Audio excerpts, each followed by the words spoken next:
दीपक गुप्ता, दीपांशु, सार्थक सभी अपना कैमरा ओपन कर लें। अब मैं बोलूंगा नहीं, सभी स्टूडेंट्स अपना कैमरा ओपन रखें।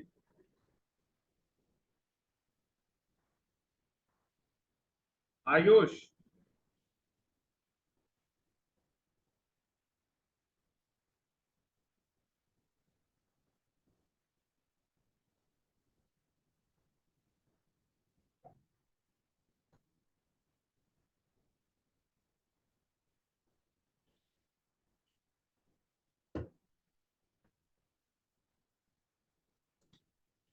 चलिए, गुड इवनिंग एवरीबॉडी।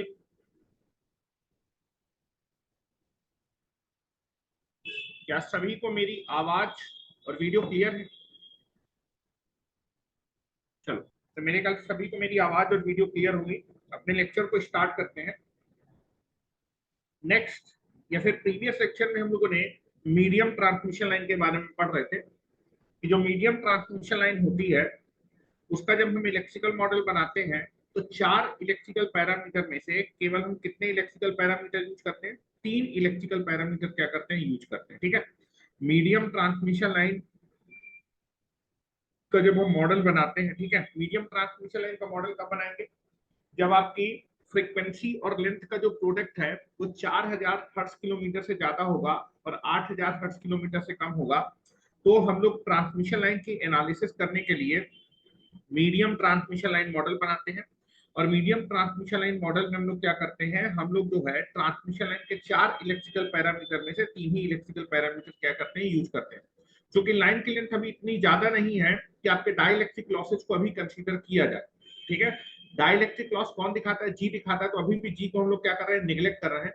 लेकिन मीडियम ट्रांसमिशन लाइन में जो संट ब्रांच का जो करंट होता है वो अच्छा खासा करंट होता है, मॉडरेट रेंज में होता है। ठीक है। इसलिए संट ब्रांच को निगलेक्ट नहीं कर सकते। संट ब्रांच में क्या लगा होता है? कैपेसिटर होता है, तो कैपेसिटर के इफेक्ट को हम लोग कंसीडर करते हैं। तो तीन इलेक्ट्रिकल पैरामीटर में दैट इज सीरीज ब्रांच के पैरामीटर आर और एल कंसीडर किए जाते हैं और संट ब्रांच में हम लोग कैपेसिटर यूज करते हैं। संट ब्रांच का मेनली हम लोग क्या लिखेंगे? एडमिटेंस लिखेंगे, क्योंकि पैरेलल में आपके एडमिटेंस आपस में ऐड हो जाते हैं। ठीक है। तो अगर मैं टोटल कैपेसिटेंस लिखूंगा तो टोटल कैपेसिटेंस की वजह से टोटल शंट ब्रांच का एडमिटेंस आएगा। ठीक है। where R and L are the seed branch parameter and C is called the shunt branch parameter। ठीक है। नेक्स्ट अगर बात किया जाए, प्रियांशी, गौरव पटेल,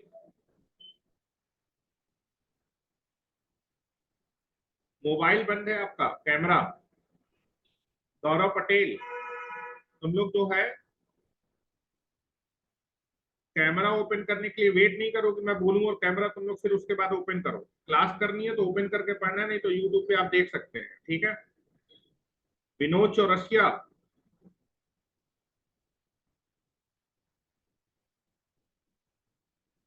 चलो नेक्स्ट बात कर रहे थे कि मीडियम ट्रांसमिशन लाइन में अभी भी लाइन की लेंथ इतनी ज्यादा नहीं है कि डाइलेक्ट्रिक लॉस को कंसीडर किया जाए, और डाइलेक्ट्रिक लॉस का मतलब है कैपेसिटर के लॉस को, दैट इज जी निगलेक्टेड होता है।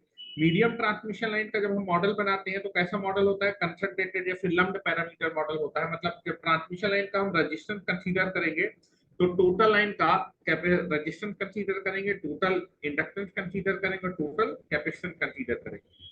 मीडियम ट्रांसमिशन लाइन की एनालिसिस करने के लिए हम लोग चार लम्ड या फिर कंसंट्रेटेड मॉडल क्या करते हैं? यूज करते हैं। चार लम्ड या फिर कंसंट्रेटेड मॉडल यूज किया जाता है। एक होता है nominal T model, nominal pi model, ये दोनों मैंने आपको बताए थे बना के।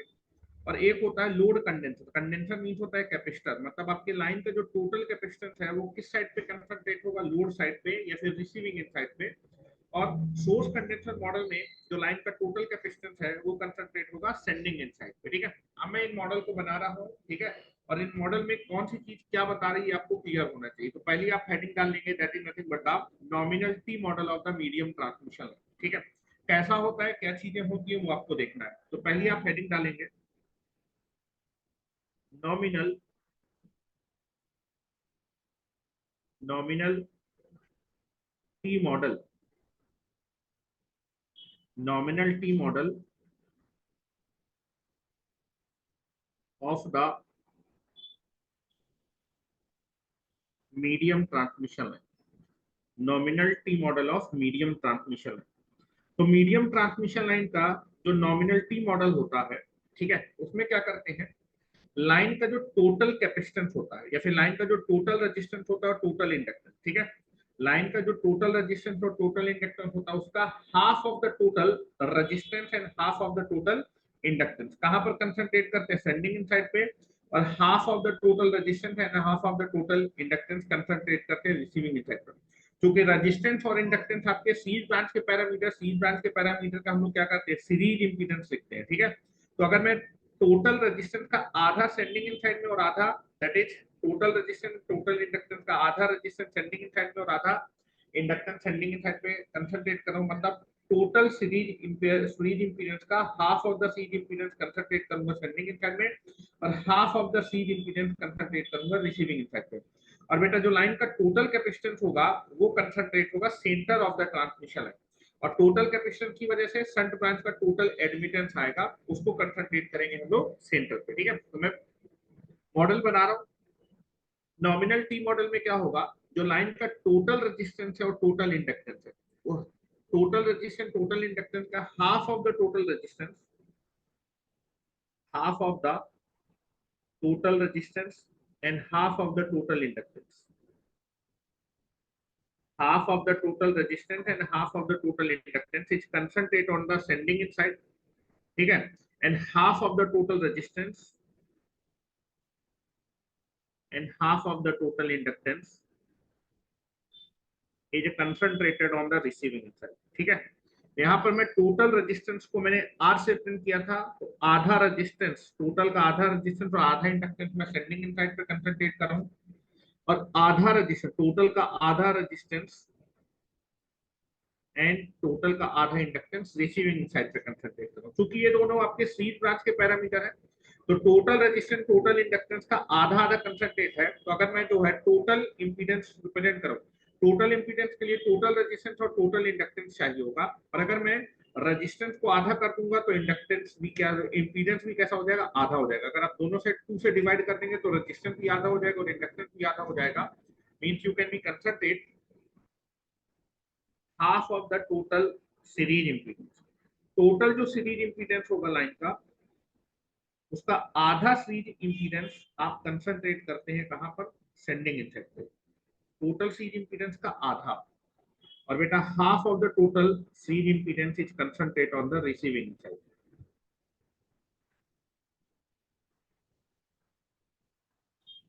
ठीक है। जेड यहाँ पर टोटल सीरीज इंपीडेंस रिप्रेजेंट कर रहा है, और टोटल सीरीज इंपीडेंस निकालने के लिए टोटल रेजिस्टेंस और टोटल इंडक्टेंस लेना पड़ेगा। जेड की वैल्यू हो जाएगी R plus j omega L, तो जेड बाई 2 की वैल्यू हो जाएगी half of the resistance, half, दोनों साइड आप 2 से डिवाइड कर दीजिए, ठीक है। तो दैट इज टोटल इंपीडेंस का आधा सीरीज इंपीडेंस कंसंट्रेट होगा सेंडिंग इन साइड में और आधा सीरीज इंपीडेंस कंसंट्रेट होगा रिसीविंग इन साइड पे। और बेटा जो लाइन का टोटल कैपेसिटेंस है, लाइन का जो टोटल कैपेसिटेंस है वो कंसंट्रेट होगा centre of the transmission line, that is concentrate on the centre of the transmission line. Total capacitance जो होगा वो कंसंट्रेट होगा centre of the transmission line, ठीक है। और बेटा टोटल कैपेसिटेंस जो है, क्योंकि शंट ब्रांच है तो टोटल कैपेसिटेंस की वजह से शंट ब्रांच का हम लोग एडमिटेंस लिखेंगे, तो टोटल कैपेसिटेंस की वजह से टोटल शंट ब्रांच का जो एडमिटेंस होगा, एडमिटेंस को हम रिप्रेजेंट करेंगे वाई से, वाई रिप्रेजेंट करें टोटल शंट ब्रांच का एडमिटेंस, ठीक है, जो कि कितना होगा, अगर इसकी वैल्यू निकाली जाएगी तो this is j omega C, ठीक है। दैट इज टोटल कैपेसिटेंस की वजह से टोटल शंट ब्रांच का जो एडमिटेंस है concentrate on the centre of the transmission line, ये टोटल शंट ब्रांच का एडमिटेंस है, टोटल कैपेसिटेंस की वजह से टोटल शंट एडमिटेंस। तो लिख देता हूं, y रिप्रेजेंट कर रहा है this is total shunt admittance,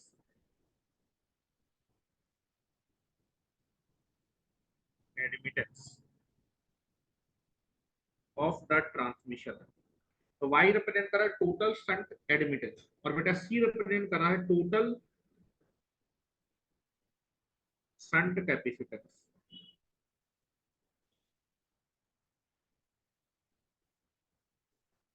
of the transmission, ठीक है, ऑफ द ट्रांसमिशन।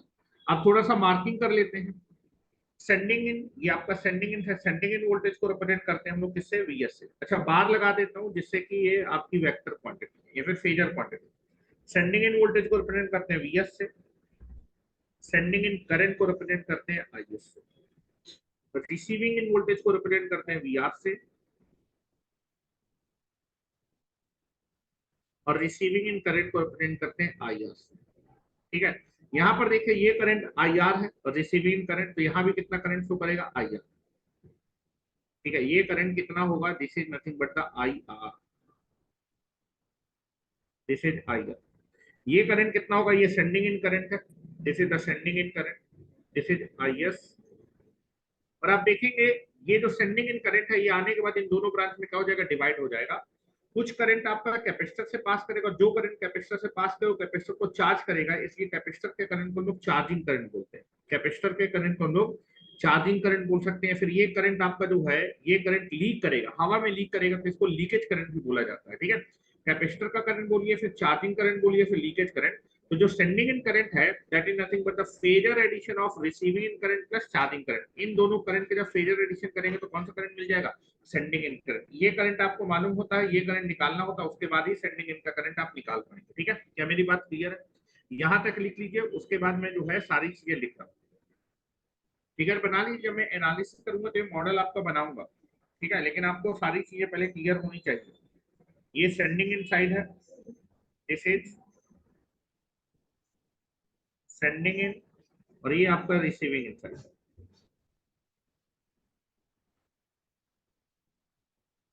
ये आपका रिसीविंग इन। ठीक है, इतना लिख लीजिए, फिर मैं आपको सारी चीजें लिखवा देता हूँ।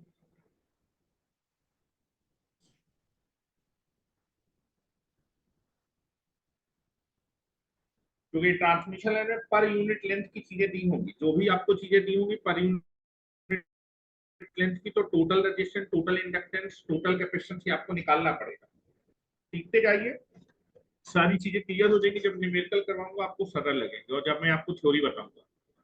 ठीक है, तो मैं नीचे लिख रहा हूँ कि इस फिगर में कौन सी चीज क्या बता रही है, इसको नीचे लिख दे रहा हूँ।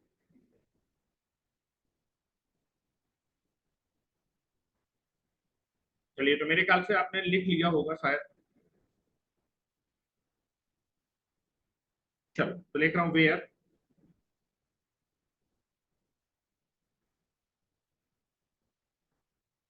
वेयर, यहाँ पर जो आर है, ये जो कैपिटल आर मैंने लिखा है, ये क्या बता रहा है, total resistance of the transmission है, ये टोटल रेजिस्टेंस है। वेयर कैपिटल आर रिप्रेजेंट कर इस फिगर में total resistance of the transmission line. और बेटा टोटल रेजिस्टेंस कैसे निकालेंगे, लाइन की लेंथ हम लोग मान के चल रहे हैं दैट इज नथिंग बटा एल किलोमीटर। ठीक है, तो 1 किलोमीटर लेंथ का रेजिस्टेंस कैपिटल R1 माना था, तो एल किलोमीटर का कितना होगा, ज्यादा होगा, गुणा कर देंगे, तो टोटल रेजिस्टेंस निकालेंगे तो क्या होगा, पर यूनिट लेंथ के रेजिस्टेंस को, ये क्या होगा, ओम पर किलोमीटर, पर यूनिट लेंथ के रेजिस्टेंस को आप मल्टीप्लाई कर देंगे टोटल लाइन के लेंथ से, तो किलोमीटर से किलोमीटर कट जाएगा, तो टोटल रेजिस्टेंस जो होगा, जिसको हम कैपिटल आर से रिप्रेजेंट करें, उसकी वैल्यू कितनी आ जाएगी, दैट इज R1 × L। और टोटल रेजिस्टेंस यूनिट हमेशा ओम होगी। ठीक है, ये याद रखिएगा, कैसे पहचानेंगे टोटल रेजिस्टेंस दिया, अगर रेजिस्टेंस ओम में दिया है तो टोटल रेजिस्टेंस है, ओम पर किलोमीटर लेंथ दिया है, फिर पर यूनिट लेंथ का रेजिस्टेंस दिया है, तो आपका दैट इज डिस्ट्रीब्यूटेड पैरामीटर दिया। ठीक है, कैपिटल एल क्या रिप्रेजेंट करा, कैपिटल ए इस फिगर में रिप्रेजेंट करा total inductance, capital L represent करा total inductance of the transmission. और उसकी बेटा वैल्यू कैसे निकालेंगे, पर यूनिट लेंथ का रेजिस्टेंस आपको दिया होगा हेनरी पर किलोमीटर में, उसको आप लाइन की टोटल लेंथ से मल्टीप्लाई कर दीजिएगा, तो किलोमीटर से किलोमीटर कट जाएगा, टोटल इंडक्टेंस आ जाएगा L1 × L, और यूनिट क्या आएगी, हेनरी। ठीक है, टोटल रेजिस्टेंस, टोटल इंडक्टेंस अगर मालूम है तो टोटल आप जो है ट्रांसमिशन लाइन का सीरीज इंपीडेंस निकाल सकते हैं। टोटल सीरीज इंपीडेंस को हम लोग जेड से रिप्रेजेंट करेंगे, जेड रिप्रेजेंट कर रहा है total series impedance, series impedance of the transmission, ठीक है। और बेटा इसकी जो वैल्यू होगी टोटल सीरीज इम्पीडेंस कितना होगा, that is resistance. Series impedance है तो series parameter resistance and inductance. Total नहीं, सीरीज इम्पीडेंस निकालेगा total resistance total inductance. Resistance का जो इम्पीडेंस होता है वो रेजिस्टेंस के बराबर होता है, इंडक्टर का इम्पीडेंस कितना होता है, जे ओमेगा एल, ठीक है। तो दैट इज नथिंग बट, और सीरीज में दोनों लगे तो दोनों के इम्पीडेंस ऐड हो जाएगा R plus j omega L, ठीक है। और दिस इज यूनिटी लो। ये चीज ध्यान रखिएगा, सीरीज इम्पीडेंस का जो फार्मूला वो है, सीरीज इम्पीडेंस निकालने के लिए टोटल रेजिस्टेंस चाहिए जो कि ऐसे निकालेंगे, और टोटल इंडक्टेंस चाहिए जो कि ऐसे निकाला जाएगा, ठीक है। Z is total series impedance, याद रखिएगा जेड का फार्मूला। और जो जब टोटल सीरीज इम्पीडेंस निकालेंगे तो आधा सीरीज इम्पीडेंस कंसंट्रेट करना है सेंडिंग इन साइड पर, और आधा सीरीज इम्पीडेंस कंसंट्रेट करना है रिसीविंग इन साइड पर, ठीक है। नाउ दैट इज सी क्या रिप्रेजेंट कर रहा है फिगर में, सी रिप्रेजेंट कर रहा है टोटल कैपेसिटेंस, सी रिप्रेजेंट कर रहा है टोटल शंट कैपेसिटेंस, टोटल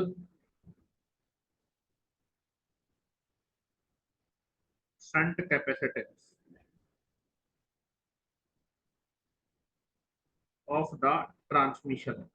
और उसको निकालने का फार्मूला क्या होगा, दैट इज आपको एक यूनिट लेंथ का सीरीज कैपेसिटेंस दिया होगा, शंट कैपेसिटेंस दिया होगा फैरेड पर किलोमीटर में, उसको आप मल्टीप्लाई करने के लाइन की टोटल लेंथ से, और यहाँ से किलोमीटर किलोमीटर कट जाएगा तो टोटल शंट कैपेसिटेंस आ जाएगा पर यूनिट लेंथ का capacitance multiply by total length, और यूनिट फैरेड, ठीक है।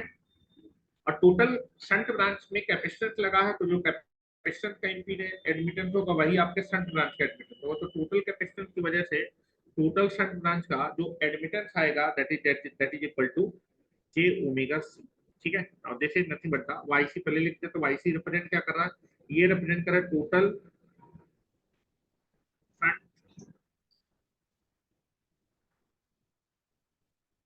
एडमिटेंस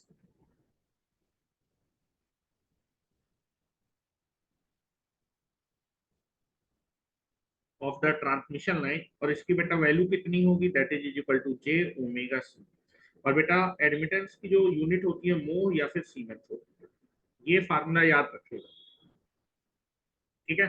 और बेटा जब हम नॉमिनल टी मॉडल के बारे में बात करें, नॉमिनल टी मॉडल में जो सेंडिंग इन करंट होता है that is equal to phasor addition of receiving end current plus charging current.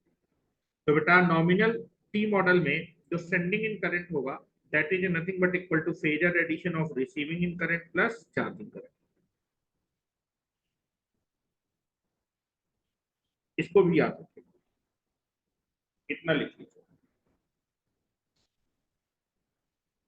इस फिगर में कौन कौन सी चीज क्या क्या बता रही है वो लिखते जाए।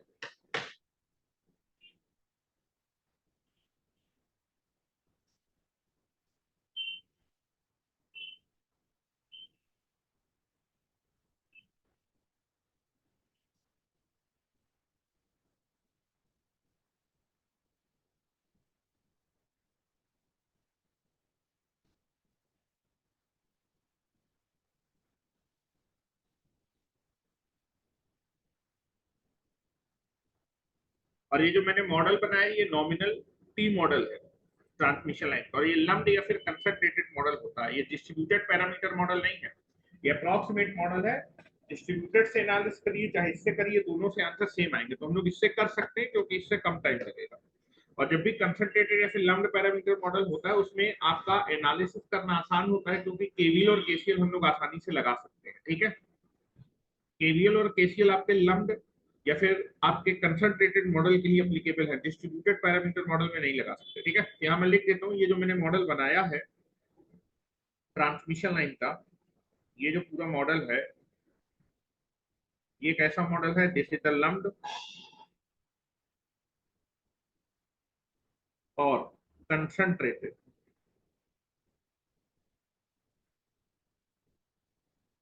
कंसंट्रेटेड पैरामीटर मॉडल है। जो नॉमिनल टी मॉडल होता है लम्प्ड या फिर कंसंट्रेटेड पैरामीटर मॉडल होता है, ठीक है। ये लिख दीजिए जिससे कि आपको याद रहे, डिस्ट्रीब्यूटेड नहीं समझना, तो ये लम्प्ड या फिर कंसंट्रेटेड मॉडल है। टोटल जो आपका लाइन का जो है, जो रेजिस्टेंस और इंडक्टेंस है, उसमें से half of the resistance and half of the series inductance वो सेंडिंग इन साइड पे कंसंट्रेट करेंगे, और half of the total resistance and half of the total inductance वो रिसीविंग इन साइड पे कंसंट्रेट करेंगे, और लाइन का जो टोटल कैपेसिटेंस है वो कंसंट्रेट होगा सेंटर पे। ठीक है, चलो नेक्स्ट चलते हैं नॉमिनल पाई मॉडल पे। नॉमिनल पाई मॉडल कैसा होता है, उसमें कौन सी चीज कहां पर लगी होती है। तो नेक्स्ट हेडिंग डालेंगे। अब ये सारी चीजें मैं बार बार नहीं लिखूंगा, एक में मैंने लिखवा दी है, ये आपको क्लियर होनी चाहिए। ठीक है, नेक्स्ट हेडिंग डालिए, नॉमिनल। सेकेंड मॉडल पे चलते हैं, that is nominal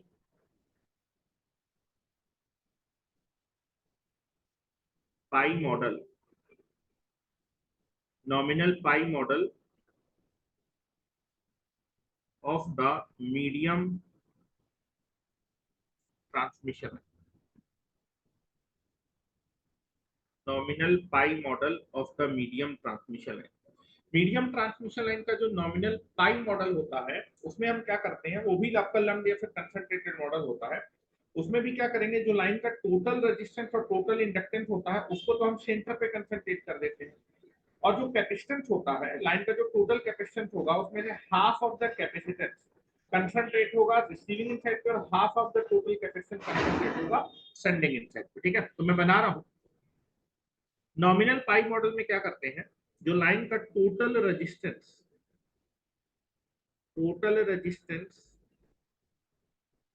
and total inductance, उसको तो हम सेंटर पे कंसंट्रेट कर देते हैं। Total resistance and total inductance of the transmission line is concentrated on the centre of the transmission. यहाँ पर this is the total resistance and total inductance. Henry लिखा है, ओम लिखा है, टोटल रेजिस्टेंस टोटल इंडक्टेंस वो तो सेंटर पे concentrate होगा। और बेटा जो लाइन का टोटल कैपेसिटेंस है,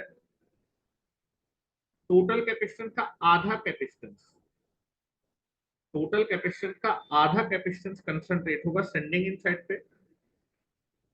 टोटल कैपेसिटेंस का half of the capacitance is concentrated on the sending end side, and half of the capacitance, total capacitance का half of the capacitance is concentrated on the receiving side. ठीक है, ये आपका nominal pi model पाई की तरह बन रहा है, दिख रहा होगा, पाई की तरह आपका ये बन रहा है और ये आपको दिख रहा होगा। दिस इज कॉल्ड नॉमिनल पाई। देखो ये पाई की तरह दिख रहा है। ठीक है, पाई ऐसा होता है। ठीक है, तो दिस इज कॉल्ड नॉमिनल पाई। अब यहाँ मैं बात करूंगा बेटा total resistance and total inductance की वजह से, दैट इज नथिंग बट क्योंकि स्पीड ब्रांच के पैरामीटर, तो टोटल रेजिस्टेंस टोटल इंडक्टेंस की वजह से आप बोल सकते हैं टोटल रेजिस्टेंस टोटल इंडक्टेंस की वजह से टोटल सीरीज इंपीडेंस। ठीक है, टोटल सीरीज इंपीडेंस जो लाइन का होगा वो सेंटर पे कंसंट्रेट होगा। ठीक है, टोटल रेजिस्टेंस टोटल इंडक्टेंस की वजह से आप बोल सकते हैं जो लाइन का टोटल सीरीज इंपीडेंस है जेड, इसकी वैल्यू कितनी होगी, R plus j omega L, that is concentrate on the centre of the transmission line. और बेटा आधा कैपेसिटेंस की वजह से शंट ब्रांच का एडमिटेंस लिखते हैं, टोटल कैपेसिटेंस की वजह से टोटल शंट ब्रांच का एडमिटेंस वाईसी है। तो आधे कैपेसिटेंस, अगर मैं इसको 2 से डिवाइड कर दूं, पूरी इक्वेशन को 2 से डिवाइड कर दूंगा, तो यहाँ पर जब 2 से डिवाइड कर, तो हाफ ऑफ द कैपेसिटेंस की वजह से half of the shunt branch का एडमिटेंस। तो आप बोल सकते हैं कि नॉमिनल पाई मॉडल में जो टोटल कैपेसिटेंस को आधा कैपेसिटेंस कहां पर कंसंट्रेट और सेंडिंग है, हाफ ऑफ द कैपेसिटेंस की वजह से आप बोल सकते हैं half of the shunt admittance, half of the shunt admittance, that is इसकी वैल्यू कितनी होगी, that is j omega c by 2. Half of the shunt admittance is concentrated on the sending inside and half of the shunt admittance, इस shunt branch में आधा capacitance लगा, तो आधा capacitance की वजह से आप बोलेंगे half of the shunt branch का half of the shunt admittance is concentrated on the receiving end side. ठीक है, now this is the receiving end side. तो आधे कैपेसिटेंस की वजह से आधा शंट एडमिटेंस कंसंट्रेट होता है सेंडिंग इन साइड में, और आधा शंट कैपेसिटेंस या फिर आधा शंट एडमिटेंस कंसंट्रेट होता है रिसीविंग इन साइड पे। ठीक है, तो नॉमिनल पाई मॉडल में लाइन का जो टोटल सीरीज इंपीडेंस है वो तो सेंटर पे कंसंट्रेट होगा, और बेटा half of the shunt admittance is concentrate on the sending end side, और half of the shunt admittance is concentrated on the receiving side. ठीक है, ये आपका मॉडल होता है। इसको मैं थोड़ा सा और बड़ा कर देता हूँ जिससे कि मुझे चीजें दिखाने में आसानी रहे। ठीक है, ये चीज ध्यान रखिएगा। ये आपका नॉमिनल पाई मॉडल है। ठीक है, अब यहाँ पर मार्किंग कर लेते हैं। ठीक है, और ये आपका सेंडिंग इन साइड है। सेंडिंग इन वोल्टेज को रिप्रेजेंट करते हैं वीएस से, और सेंडिंग इन करंट को रिप्रेजेंट करते हैं आईएस से। रिसीविंग इन वोल्टेज को रिप्रेजेंट करते हैं वीआर से, और रिसीविंग इन करंट को रिप्रेजेंट करते हैं आईआर से। ठीक है, और ये भी आपका जो मॉडल है वो कैसा लम्प्ड और कंसंट्रेटेड मॉडल होता है। नॉमिनल पाई मॉडल भी कैसा होता है, लम्प्ड और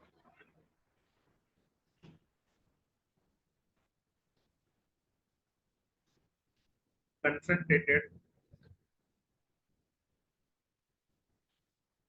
पैरामीटर मॉडल होता है। ठीक है, अच्छा ये तो सेंडिंग इन साइड पे half of the capacitor, total का आधा कैपेसिटर आपने सेंडिंग इन साइड, तो ये सेंडिंग इन साइड है और ये रिसीविंग इन साइड है। सेंडिंग और रिसीविंग साइड के बीच में जो लाइन होती है उसको हम ट्रांसमिशन लाइन बोलते हैं। तो जरा मार्किंग समझिएगा, आप देखेंगे कि यहाँ पर आपका जो है that is sending end current आएगा, और ये जो सेंडिंग इन करंट है यहाँ पर आने के बाद इन दोनों ब्रांच में डिवाइड हो जाएगा। ये सेंडिंग इन साइड है, रिसीविंग साइड, और इनके बीच का जो लिंक होता है ट्रांसमिशन लाइन। तो बेटा ये जो आपका ये जो करंट है ये आपका ट्रांसमिशन लाइन बोल सकते हैं, this is the transmission line.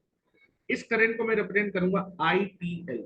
ध्यान सुनिए, ITL, this current is called ITL, transmission line current. क्योंकि आपका जो है आधा कैपेसिटेंस ये सेंडिंग इन साइड पे कंसंट्रेट है, ये सेंडिंग इन साइड पे कंसंट्रेट, और ये रिसीविंग इन साइड, इसको सेंडिंग इन बोलते हैं, इसको रिसीविंग, उनके बीच का जो लिंक होता है उसको ट्रांसमिशन लाइन बोलते हैं। तो इस करंट को मैं बोल रहा हूँ ट्रांसमिशन लाइन का करंट। और बेटा ये आपका जो है जो करंट कैपेसिटर से फ्लो करता है उसको चार्जिंग करंट बोलते हैं। तो सेंडिंग इन साइड पे ये जो चार्जिंग करंट है वो कहाँ फ्लो कर रहा है, सेंडिंग इन साइड पे फ्लो कर रहा है। तो इसको मैं रिप्रेजेंट करूँ ICS, that is called sending end charging current.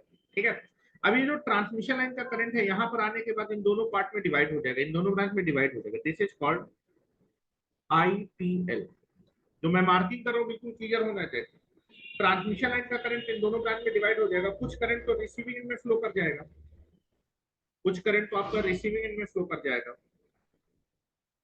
और कुछ करंट आपका कैपेसिटर से फ्लो कर जाएगा। और ये जो कैपेसिटर है वो कहाँ पर लगा, रिसीविंग इन साइड पे लगा है। तो ये जो चार्जिंग करंट होगा इसको हम बोलेंगे रिसीविंग एंड चार्जिंग करंट, और इसको मैं रिप्रेजेंट करूंगा ICR, receiving end charging current. ठीक है, ये मार्किंग कर लीजिए।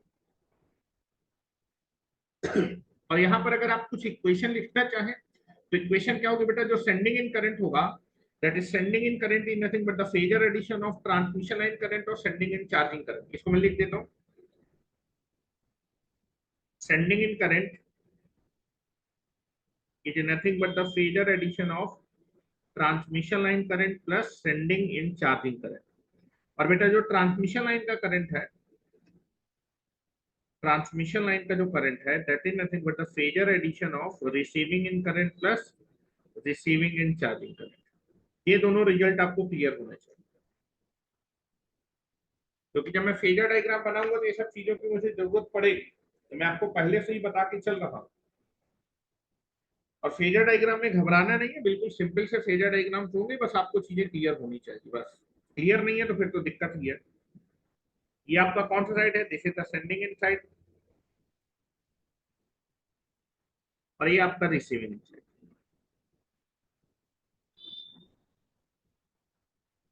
Receiving end side. सार्थक कैमरा बंद है।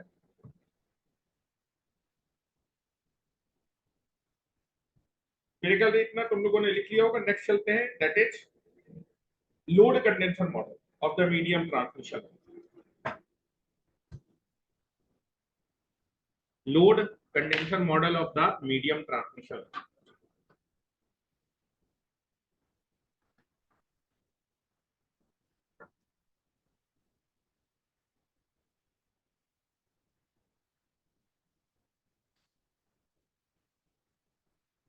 तीसरा मॉडल लिखें, तीसरा मॉडल है that is load condenser model of the medium transmission. Load condenser model of the medium transmission, load condenser model of the medium transmission. ठीक है, अब देखो कंडेंसर मींस होता है कैपेसिटर, कंडेंसर मींस क्या होता है कैपेसिटर, और लोड का मतलब क्या होता है रिसीविंग इनसाइड। तो जो मेरा कैपेसिटर होगा इस बार लाइन का जो टोटल कैपेसिटेंस है that is concentrated on the receiving inside. तो लोड कंडेंसर मॉडल में क्या होगा, जो लाइन का टोटल कैपेसिटेंस है वो आपका रिसीविंग इनसाइड पे कंसंट्रेट होगा, और लाइन का जो टोटल रेजिस्टेंस है और टोटल इंडक्टेंस है वो सेंडिंग इनसाइड पे किस साइड कंसंट्रेट होगा। ठीक है, किस साइड कंसंट्रेट होगा मैंने बोला है। ठीक है, तो दैट इज ये जो मॉडल होगा। और बेटा जब फेरेंटी इफेक्ट पढ़ेंगे तो हम इसी मॉडल को बनाएंगे, उस मॉडल को समझाने, फेरेंटी इफेक्ट को समझाने के लिए मैं हमेशा इसी मॉडल को यूज करूंगा, लोड कंडेंसर मॉडल, क्योंकि इसमें चीजें क्लियर होती है, फेजर डायग्राम सिंपल सा बनता है और आप आसानी से चीजें समझ जाएंगे कि जब आपका जो है लाइट लोड कंडीशन होती है तो मीडियम ट्रांसमिशन लाइन या फिर आपका लॉन्ग ट्रांसमिशन लाइन में जो रिसीविंग इन वोल्टेज होता है वो सेंडिंग इन वोल्टेज से बढ़ जाता है। नॉर्मल कंडीशन में जो रिसीविंग इन वोल्टेज होता है वो आपका सेंडिंग इन वोल्टेज से कम होता है। लेकिन जब जो है आपका लाइन में कैपेसिटिव इफेक्ट आएगा, कैपेसिटिव इफेक्ट केवल दो ही मॉडल में कंसीडर करते हैं, एक तो मीडियम ट्रांसमिशन है, दूसरा लॉन्ग ट्रांसमिशन है। जब भी कैपेसिटिव इफेक्ट आएगा तो आपका जो है अगर लाइट लोड कंडीशन होगी, ठीक है, लाइट लोड कंडीशन मतलब कि आपका जो है जो लोड है उसको ज्यादा पावर की डिमांड नहीं है, आपका कंजम्पशन कम है लेकिन आप उतना ज्यादा जनरेशन कर रहे हैं, कंजम्पशन कम है जनरेशन ज्यादा हो रहा है, तो उस समय आप देखेंगे जो रिएक्टिव पावर होगी वो आपके रिसीविंग में बढ़ जाएगी, जिसकी वजह से जो रिसीविंग इन वोल्टेज होता है वो सेंडिंग इन वोल्टेज से बढ़ जाता है। ठीक है, तो जनरली इसको समझेंगे आगे क्या होता है। ठीक है, लेकिन मैं आपको थोड़ा सा आइडिया दे रहा हूँ कि अच्छा इस मॉडल को हम लोग क्यों बना रहे हैं, क्योंकि मुझे आपको आगे चल के फेरेंटी इफेक्ट समझाना होगा। ठीक है, तो लोड कंडेंसर मॉडल में जो लाइन का टोटल कैपेसिटेंस है, ठीक है, टोटल कैपेसिटेंस है, ठीक है, वो कंसंट्रेट होगा कहां पर, लाइन का जो टोटल कैपेसिटेंस है, टोटल कैपेसिटेंस की वजह से टोटल शंट ब्रांच का एडमिटेंस, टोटल कैपेसिटेंस जो होगा वो कंसंट्रेट होगा receiving input. This is the total capacitance, total capacitance line का जो कंसंट्रेट होगा वो रिसीविंग इनसाइड पे होगा। और बेटा जैसे लाइन का जो टोटल रेजिस्टेंस है, टोटल इंडक्टेंस, क्योंकि मीडियम ट्रांसमिशन मॉडल में तीन इलेक्ट्रिकल पैरामीटर दिखाने, तो total resistance and total inductance is concentrate on the sending inside. ठीक है, this is nothing but the total resistance and total inductance that is concentrate on the sending inside।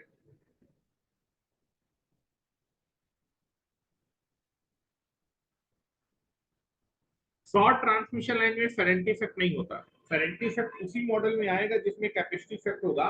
Short transmission line में आपका capacitor के effect neglect हो जाते हैं, इसलिए वहां पर फेरेंटी इफेक्ट नहीं होता। ठीक है, now that is nothing but the that is total resistance and total inductance of the transmission line is concentrated on the sending inside and total capacitance of the transmission is concentrated on the receiving। अच्छा, total capacitance या total capacitance की जो unit होती है वो farad होती है, तो that is farad.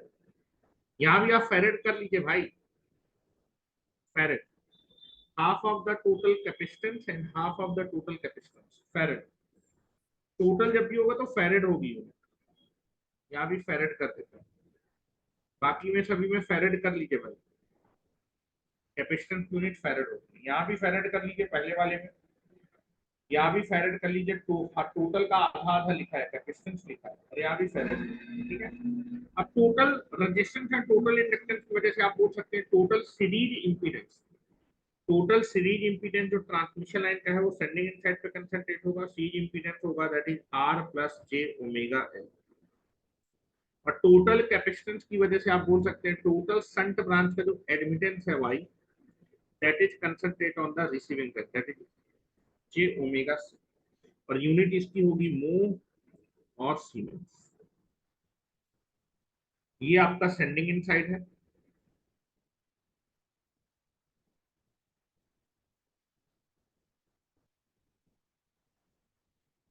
Sending end voltage को रिप्रेजेंट करेंगे वीएस से और सेंडिंग इन करंट को रिप्रेजेंट करेंगे आईएस, रिसीविंग इन वोल्टेज को रिप्रेजेंट करेंगे वीआर से और रिसीविंग इन करंट को रिप्रेजेंट करेंगे आईआर से। ठीक है, यहां से आप देखेंगे सेंडिंग इन करंट आएगा और इन दोनों ब्रांच में डिवाइड हो जाएगा, this is nothing but the IS। और यहाँ पर रिसीविंग इन करंट शो कर रहा है, और कैपेसिटर से जो करंट पास करेगा उसको हम चार्जिंग करंट बोलेंगे, क्योंकि एक ही कैपेसिटर है तो that is called charging current, this is called charging current. ठीक है। और ये भी जो आपका मॉडल है that is load condenser model, ये भी कैसा मॉडल है, लम्प्ड और कंसंट्रेटेड मॉडल, लम्प्ड और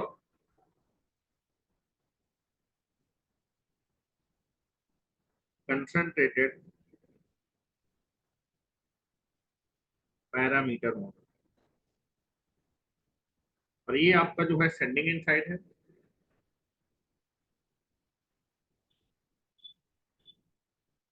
तो ये आपका रिसीविंग साइड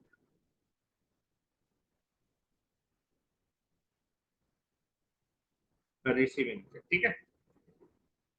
now यहाँ भी क्वेश्चन आप लिख लीजिए, that is sending in current in nothing but the sending in current is a phasor addition of receiving current plus charging current। बार जरूर लगा लीजिएगा, बार नहीं भूलिएगा।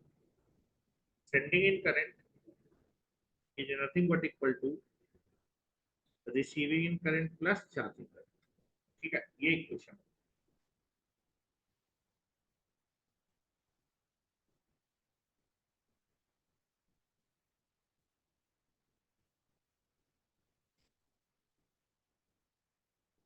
लास्ट मॉडल के बारे में बात करते हैं।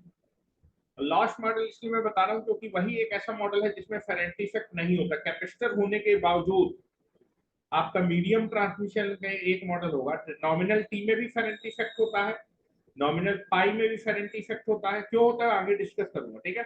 और लोड कंडेंसर में तो होता ही है, लेकिन जो आपका जो है that is source condenser model होता है, उसमें आपका फेरेंटी इफेक्ट नहीं होता है। ठीक है, क्यों नहीं होता उसको डिस्कस करूंगा, कैपेसिटर होने के बावजूद, वो एक्सेप्शन केस है, जो एक्सेप्शन है उसको समझ में आ जाएगा बाद में। ठीक है, लेकिन अभी मॉडल बना रहे हैं, लेकिन ये सुनते जाइए कि कहाँ होता है कहाँ नहीं होता है।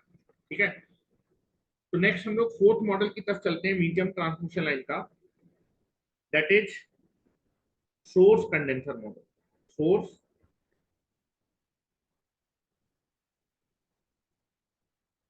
Condenser model of the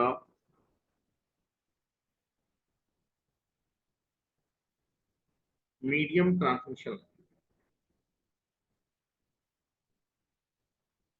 source condenser model of the medium transmission. ठीक है।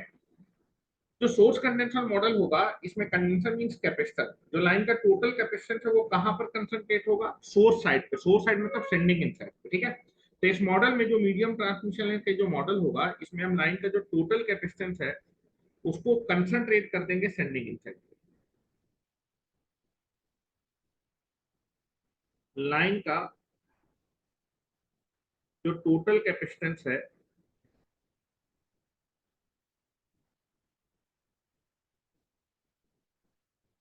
वो कंसंट्रेट होगा सेंडिंग इन साइड पे।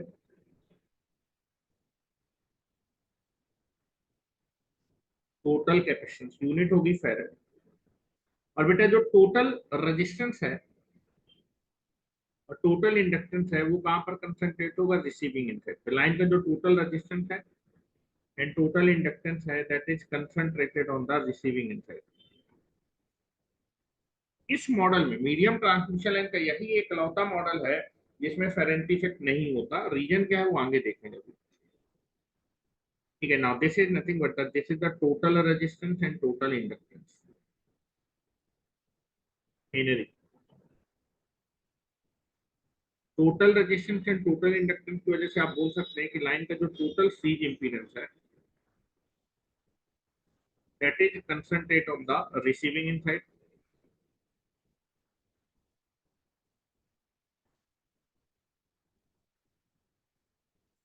एंड टोटल जो कैपेसिटेंस होगा और शंट ब्रांच का हम एडमिटेंस लिखेंगे that is concentrate on the sending end side. Unit होगी मोह और सीमेंस। ठीक है। ये कंसंट्रेट होगा कहां पर, सेंडिंग इन साइड। अब सेंडिंग इन वोल्टेज को रिप्रेजेंट करेंगे हम VS से, सेंडिंग इन करंट को रिप्रेजेंट करेंगे IS से, रिसीविंग इन वोल्टेज को रिप्रेजेंट करेंगे VR से, और रिसीविंग इन करंट को रिप्रेजेंट करेंगे IS। ठीक है, चलो यहाँ पर बात करते हैं ना, दिस इज नथिंग बट जो सेंडिंग इन करंट आएगा वो इन दोनों ब्रांच में डिवाइड हो जाएगा। यहाँ पर जो करंट फ्लो करेगा वो रिसीविंग इन से फ्लो करेगा, तो this is called receiving end current. और बेटा यहाँ पर जो करंट पास करेगा वो कैपेसिटर को चार्ज करेगा, तो इसको बोल रहे हैं charging current, this is called charging current, this is sending. ठीक है, और दिस इज, ये भी जो मॉडल होता है सोर्स कंडेंसर मॉडल जो होता है, ये भी आपका लम्प्ड या फिर कंसंट्रेटेड मॉडल है, दिस इज आल्सो लम्प्ड और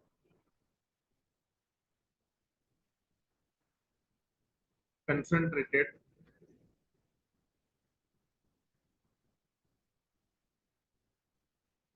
parameter model of the transmission. ठीक है, और ये आपका सेंडिंग इन साइड है,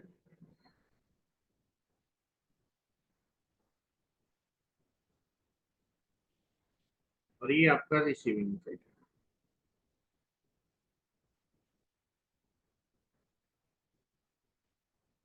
ठीक है, बना लीजिए। नेक्स्ट चलते हैं।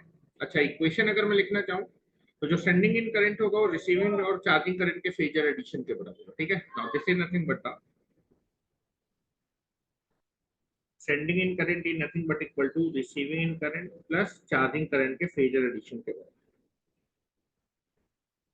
ठीक है, नेक्स्ट चलते हैं long transmission line model.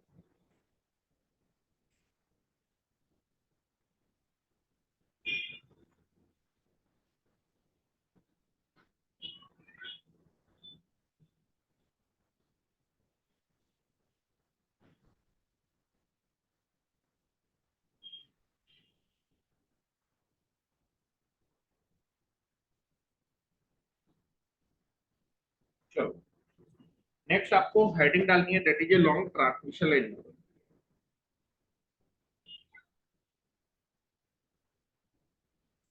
Long transmission line model हम लोग तब यूज करते हैं जब आपकी ट्रांसमिशन लाइन में जो फ्रीक्वेंसी और लेंथ का जो प्रोडक्ट है वो 8000 हर्ट्ज किलोमीटर से क्या है, ज्यादा है। लेकिन आप देखेंगे जो लॉन्ग ट्रांसमिशन लाइन मॉडल होता है उसमें हम ट्रांसमिशन लाइन के चारों इलेक्ट्रिकल पैरामीटर क्या करते हैं, यूज करते हैं, RLC और G।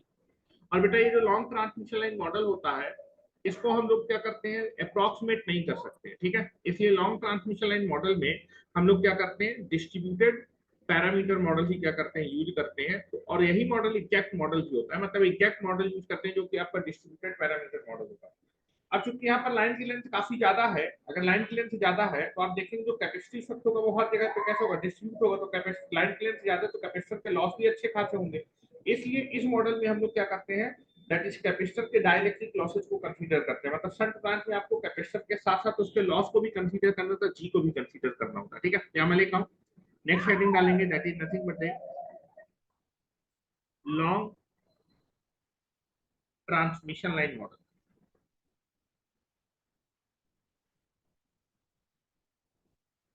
Long transmission line model, long transmission line model, long transmission line model तो लिखेंगे जरा, in long transmission line model, in the long transmission line model all the four all the four electrical parameter all the four electrical parameters of the transmission of the transmission line are considered,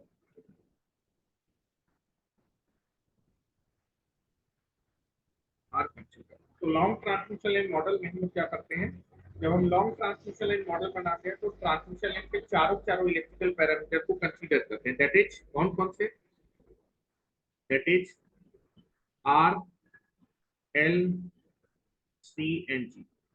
यहाँ पर हम conductance effect को भी consider करेंगे, क्योंकि line की length बहुत ज्यादा है तो कैपेसिटर क्योंकि डिस्ट्रीब्यूटेड पैरामीटर मॉडल है, तो कैपेसिटर अगर लेंथ ज्यादा है तो कैपेसिटर भी हर जगह पे होगा, तो कैपेसिटिव इफेक्ट भी ज्यादा होगा, तो उसके लॉसेज भी अच्छे खासे होंगे, तो उसको कंसीडर करेंगे। Where R L C N G, where R और एल आपके सीज ब्रांच के पैरामीटर और सीओजी आपके सेंटर ब्रांच के पैरामीटर, ठीक है। Where R and L are series branch, are series branch parameter,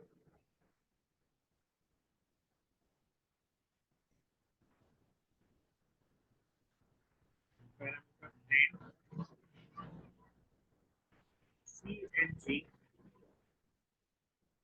are shunt branch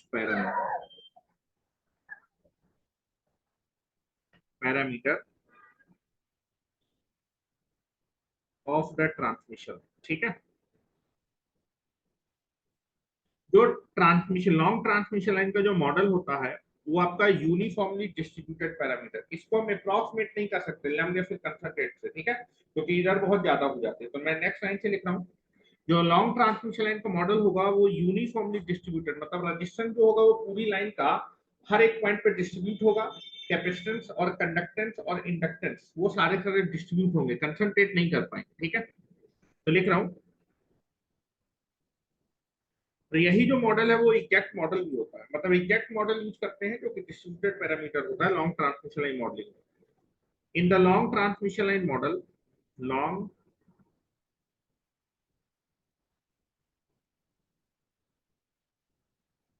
transmission line model,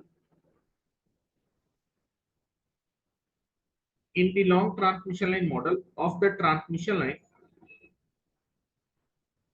of the transmission line in the long transmission line model of the transmission line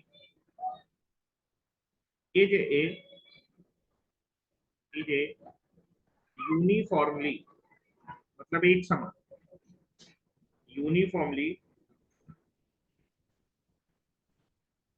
distributed parameter model is used, या फिर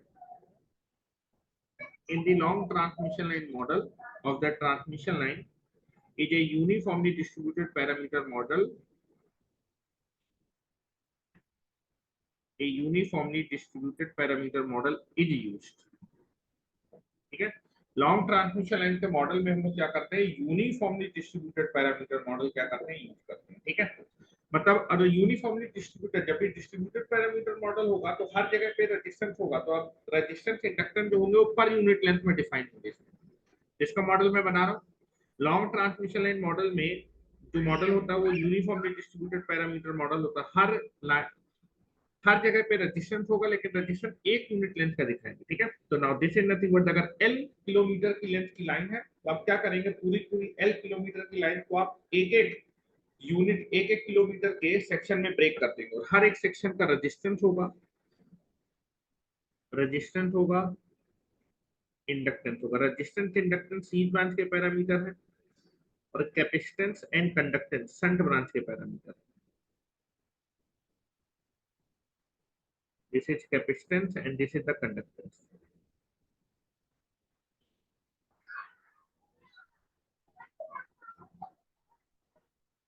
ठीक है। R L C N G,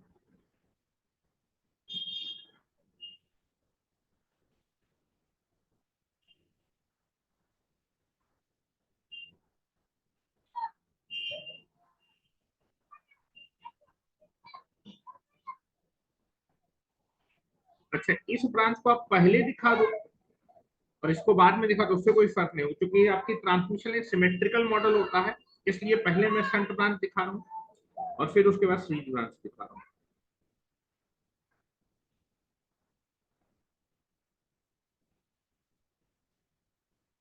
तो इसको मैं prove भी कर दूंगा कि सिमेट्रिकल है, इसलिए जो है जब मॉडल बनाएंगे तो ऐसे ही दिखाया जाता है।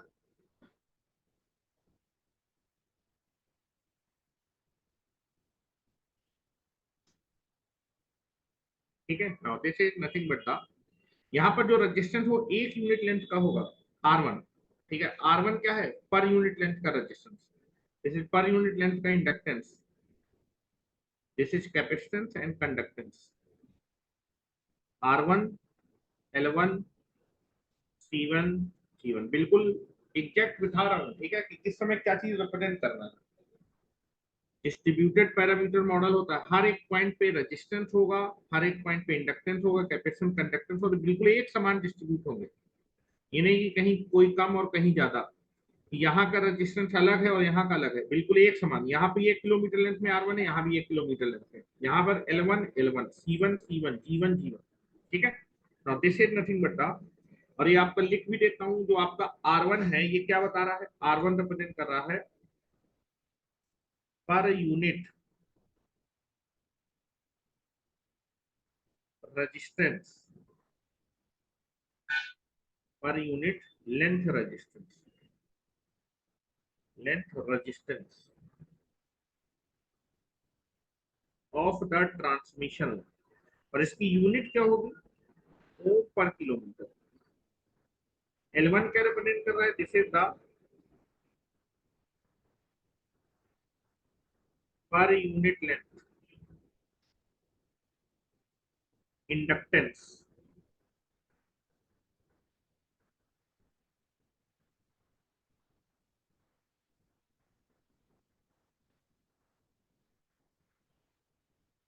ऑफ द ट्रांसमिशन लाइन, और यूनिट क्या होगी बेटा, हेनरी पर किलोमीटर। C1 क्या रिप्रेजेंट कर रहा है, दिस इज द पर unit length capacitance of transmission line, unit क्या होगी बेटा, फैरेड पर किलोमीटर। और G1 रिप्रेजेंट कर रहा है पर यूनिट लेंथ कंडक्टेंस,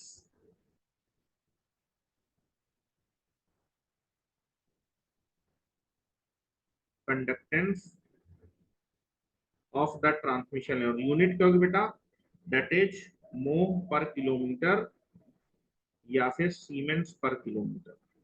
ठीक है, ये चीज बता रहा है। ये सेंडिंग इन साइड है,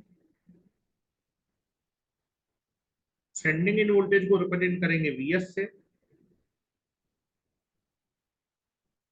और सेंडिंग इन करंट को रिप्रेजेंट करेंगे Is से। ठीक है, ये रिसीविंग इन साइड है, तो रिसीविंग इन वोल्टेज को रिप्रेजेंट करेंगे Vr से, और रिसीविंग इन करंट को रिप्रेजेंट करेंगे IR से। ठीक है, this is nothing but the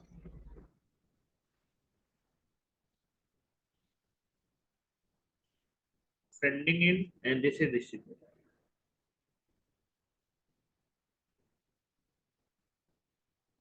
और ये जो मॉडल होता है लॉन्ग ट्रांसमिशन लाइन का, एक ऐसा मॉडल होता है, ये आपका यूनिफॉर्मली डिस्ट्रीब्यूटेड पैरामीटर मॉडल है। ये जो मॉडल है वो लम्प्ड या फिर कंसंट्रेट नहीं है, this is the uniformly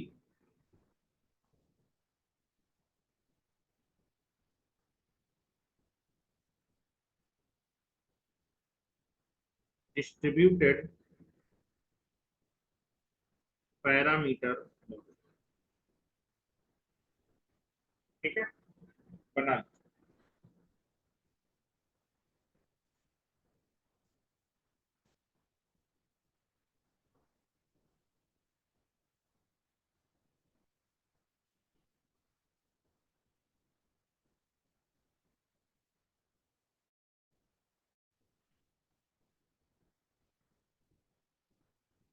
Realme RM नाम से आओ, रीनेम कर लो अपने आप को।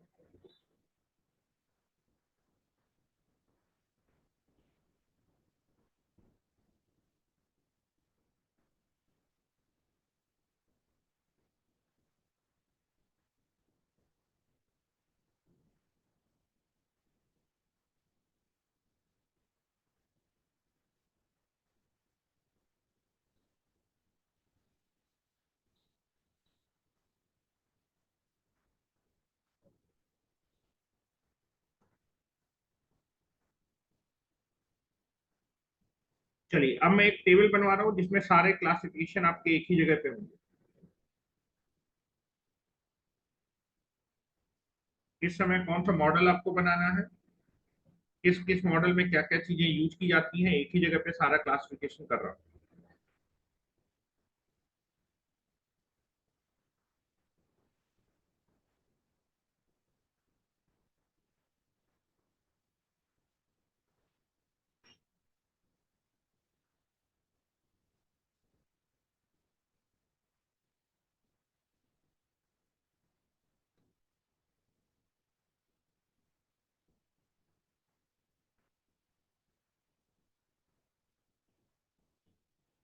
चलिए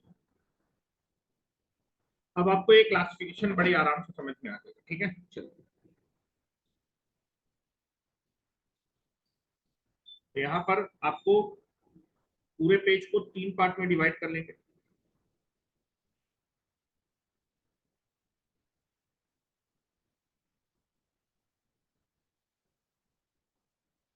एक शॉर्ट ट्रांसमिशन लाइन मॉडल,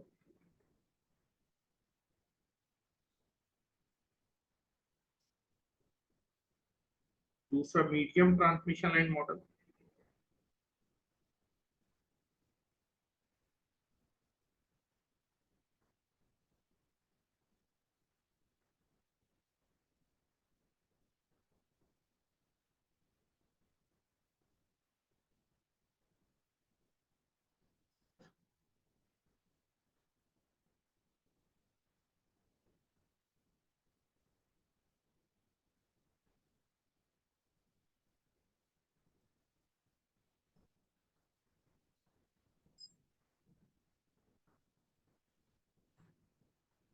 ठीक है। चलो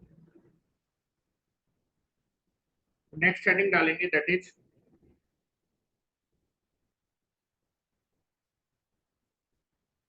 short transmission line model. Next अब हम केवल पावर लाइन के बारे में बात करें। पावर लाइन में फ्रीक्वेंसी 50 हर्ट्ज होती है। Medium transmission line model and that is long transmission line model. Long transmission line model, ठीक है। अब कौन कौन सा मॉडल बनाना है, किस वोल्टेज लेवल पे कितना बनाते हैं, सारे प्रकार के जितने भी प्रकार के क्लासिफिकेशन हो सकते हैं। पावर ट्रांसमिशन लाइन का मैं क्लासिफिकेशन कर रहा हूँ, this is nothing but the classification of power transmission line. Specially हम लोग ने पावर ट्रांसमिशन लाइन का क्लासिफिकेशन कर रहे हैं। Classification of power transmission line, ठीक है। तो एक तो पहले मैं जनरल क्लासिफिकेशन कर देता हूँ। वो क्लासिफिकेशन हर एक लाइन के लिए वैलिड होगा, हर एक ट्रांसमिशन लाइन के लिए, चाहे पावर हो चाहे कोई सी भी हो। पहला क्लासिफिकेशन जनरल है, हर एक ट्रांसमिशन लाइन के लिए वैलिड होगा। तो पहला मैं यहाँ लिख रहा हूँ, पहला जो मैं क्लासिफिकेशन करने जा रहा हूँ वो जनरल क्लासिफिकेशन हर एक ट्रांसमिशन लाइन के लिए वैलिड है। तो पहला मैंने लिखा जनरल क्लासिफिकेशन, जो कि फ्रीक्वेंसी और लेंथ पे, वो पावर लाइन के लिए नहीं होता, वो आपका ट्रांसमिशन लाइन की लेंथ कितनी और कितनी फ्रीक्वेंसी ये सिग्नल आप भेज रहे हैं उस हिसाब से कौन कौन सा मॉडल बनाते हैं। तो general classification, general classification of the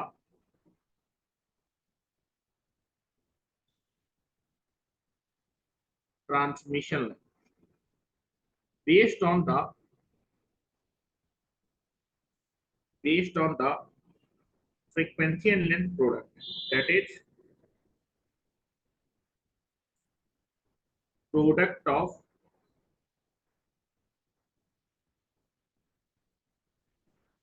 frequency and length,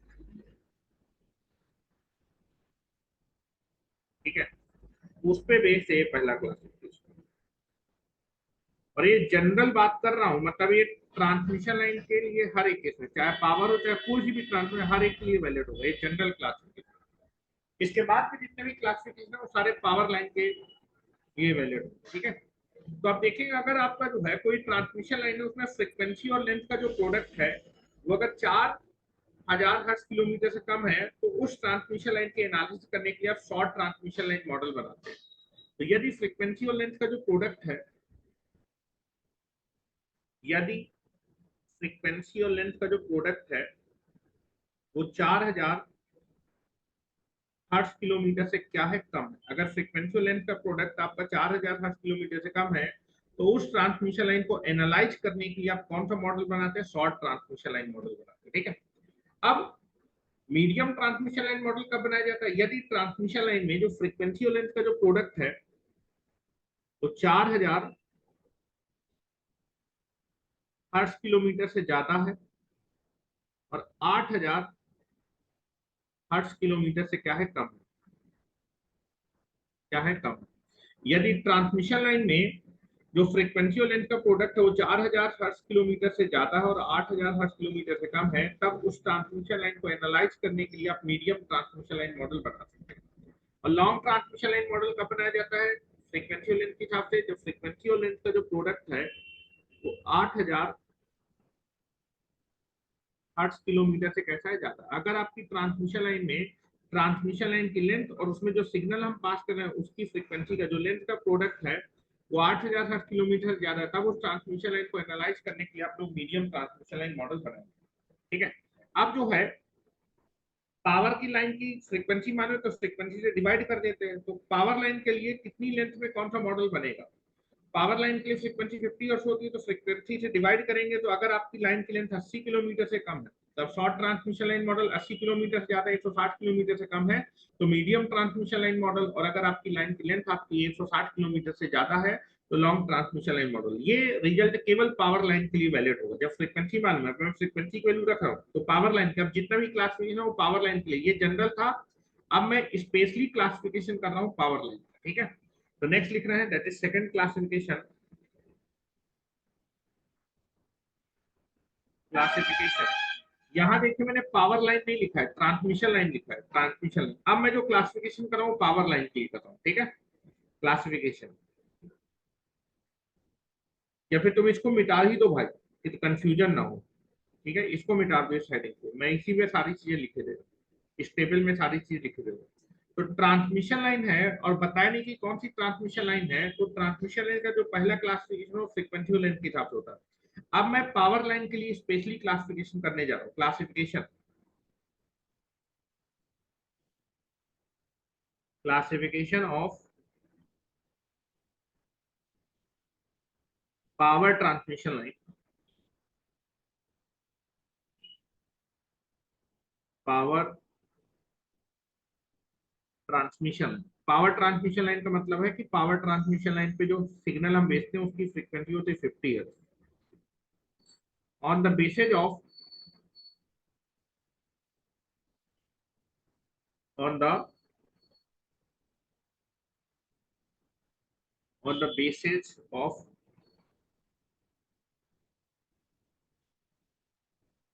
on the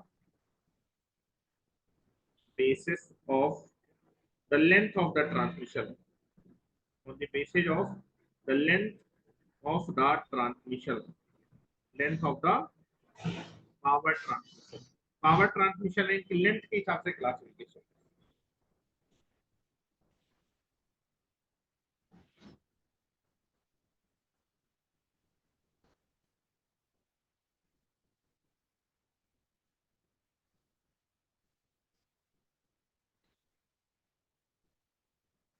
ठीक है।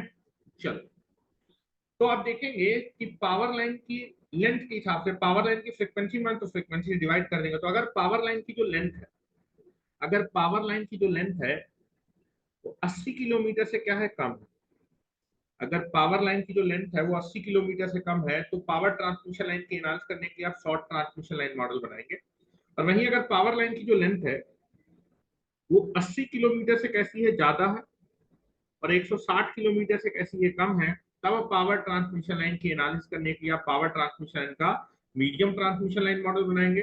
और वहीं अगर आपकी जो है पावर ट्रांसमिशन लाइन की जो लेंथ है वो 160 किलोमीटर से कैसी है, ज्यादा। अगर 160 किलोमीटर से ज्यादा है तो पावर ट्रांसमिशन लाइन की एनालिसिस करने के लिए लॉन्ग मॉडल या फिर एग्जैक्ट मॉडल या फिर डिस्ट्रीब्यूटेड पैरामीटर मॉडल बनाया जाता है। तीसरा क्लासिफिकेशन है वोल्टेज के हिसाब से। तीसरा लिखे थर्ड क्लासिफिकेशन। ये मैंने लेंथ के हिसाब से क्लासिफिकेशन किया है कि किस समय कौन सा मॉडल बनाना है पावर ट्रांसमिशन लाइन। ये मैंने ट्रांसमिशन लाइन में जनरल क्लासिफिकेशन के फ्रीक्वेंसी लेंथ के हिसाब से कौन सा मॉडल बनाते हैं। अब हम वोल्टेज के हिसाब से कितने वोल्टेज लेवल पे कौन सा मॉडल बनाया जाता है। ठीक है, तीसरा क्लासिफिकेशन करने जा रहा है पावर ट्रांसमिशन लाइन का, लेकिन बेस्ड है वोल्टेज लेवल पे, किस वोल्टेज लेवल पे कौन सा मॉडल बनाया जाता है। अगर वोल्टेज लेवल दिए हैं तो किस वोल्टेज लेवल पे कौन सा मॉडल बनाएंगे। तो लिखिए classification,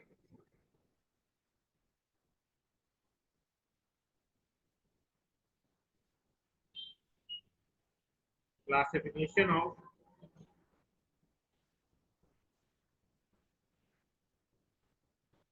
power transmission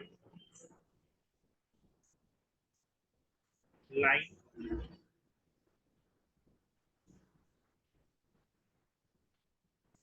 based on the operating voltage,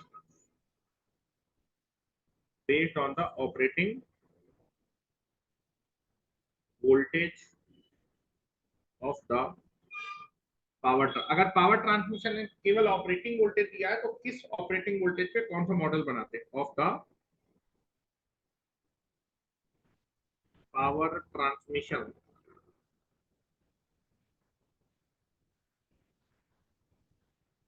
operating voltage के हिसाब से अगर क्लासिफिकेशन करें,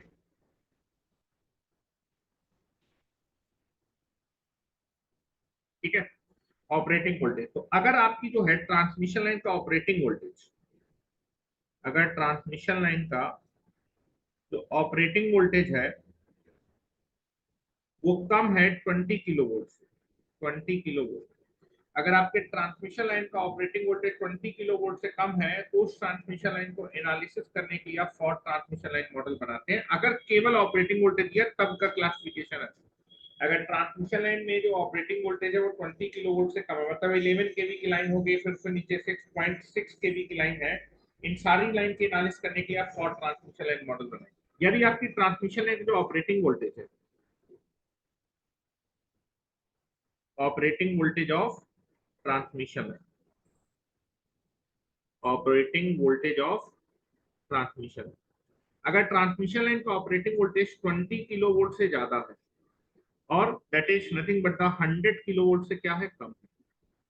यदि आपकी ट्रांसमिशन लाइन का जो ऑपरेटिंग वोल्टेज है वो 20 किलो वोल्ट से ज्यादा है और 100 किलो वोल्ट से कम है, तब उस ट्रांसमिशन लाइन की एनालिसिस करने के लिए आप मीडियम ट्रांसमिशन लाइन मॉडल बनाएंगे। और यदि आपके ट्रांसमिशन लाइन का ऑपरेटिंग वोल्टेज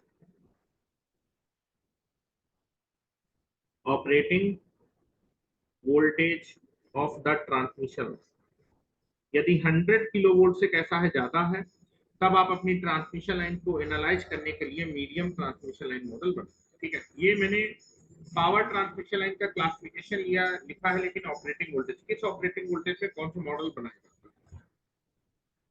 ठीक है, नेक्स्ट चलते हैं कि दैट इज इस मॉडल पे हम लोग कौन सा पैरामीटर लेते हैं, इलेक्ट्रिकल पैरामीटर आरएलसीडी में कौन कौन से पैरामीटर किस मॉडल में लिए जाते हैं।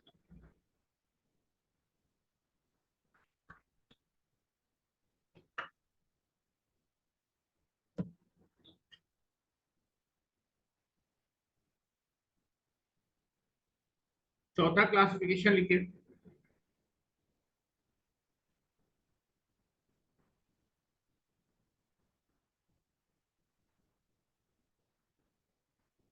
Classification of power transmission line या फिर classification of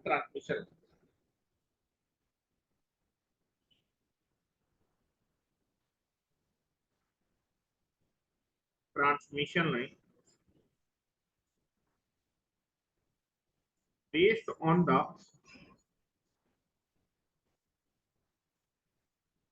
transmission line parameter।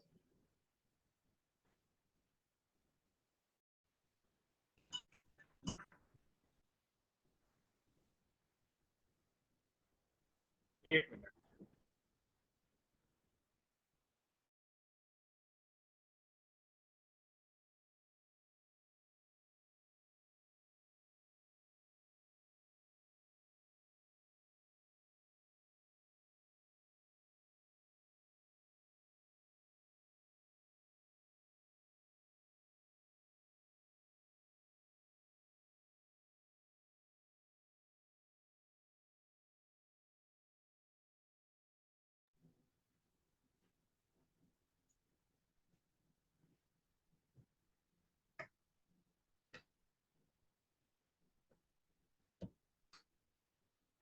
चलिए, तो नेक्स्ट है classification of transmission line based on the line parameter. क्या मेरी आवाज और वीडियो क्लियर है?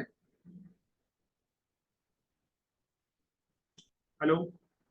हाँ ठीक है, okay. Classification of the transmission line based on the transmission line parameter।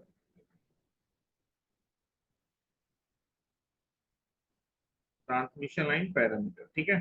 तो किस मॉडल में कौन कौन से इलेक्ट्रिकल पैरामीटर यूज किए जाते हैं, ये अब आपको क्लियर होना चाहिए। शॉर्ट ट्रांसमिशन लाइन का मॉडल, अच्छा ये कोई सी भी ट्रांसमिशन लाइन, मॉडल तो तीन ही होंगे ट्रांसमिशन लाइन के। किस मॉडल में कौन कौन से इलेक्ट्रिकल पैरामीटर यूज करते हैं, ये बात कर रहे हैं, ठीक है।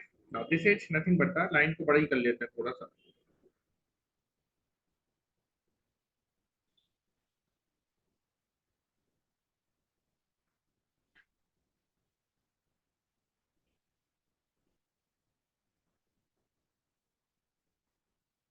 चलिए, तो पहले तो हम लोग बात करें यहाँ पर शॉर्ट ट्रांसमिशन लाइन में। जो शॉर्ट ट्रांसमिशन लाइन मॉडल होता है उसमें हम ट्रांसमिशन लाइन के चार इलेक्ट्रिकल पैरामीटर में से दो ही इलेक्ट्रिकल पैरामीटर यूज करते हैं, आर और एल, जो कि सीरीज ब्रांच के पैरामीटर होते हैं।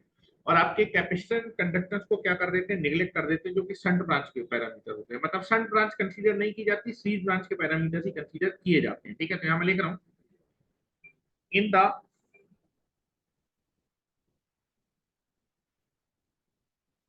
Short transmission line model only series branch parameters, series branch parameter, series branch parameters, that is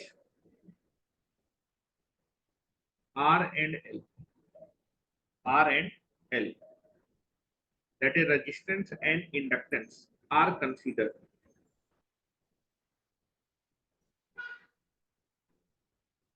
are considered, and and shunt branch parameters,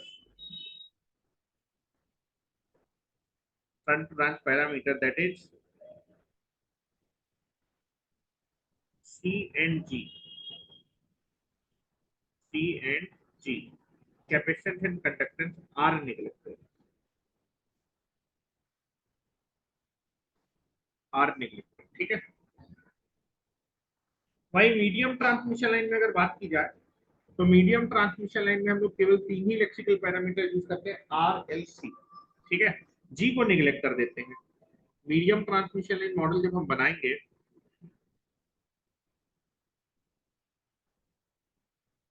in the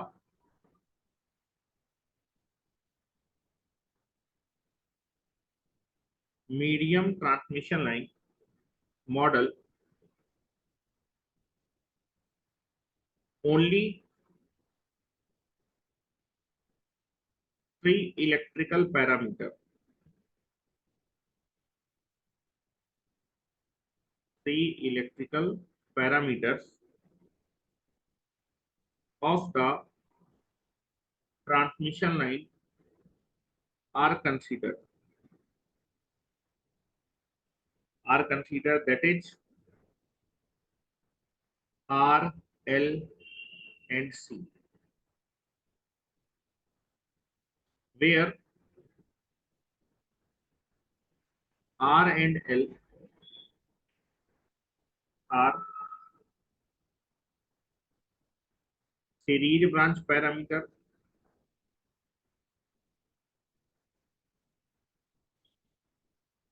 and C is the shunt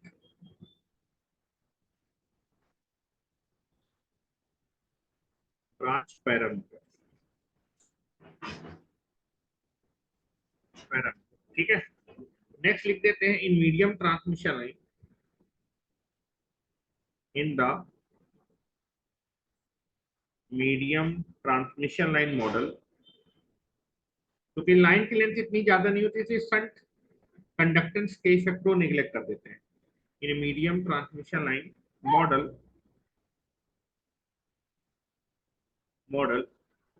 the effect of G,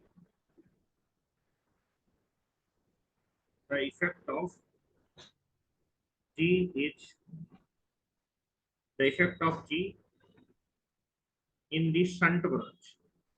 shunt branch में जो जी का effect होता है मतलब capacitor का loss in the shunt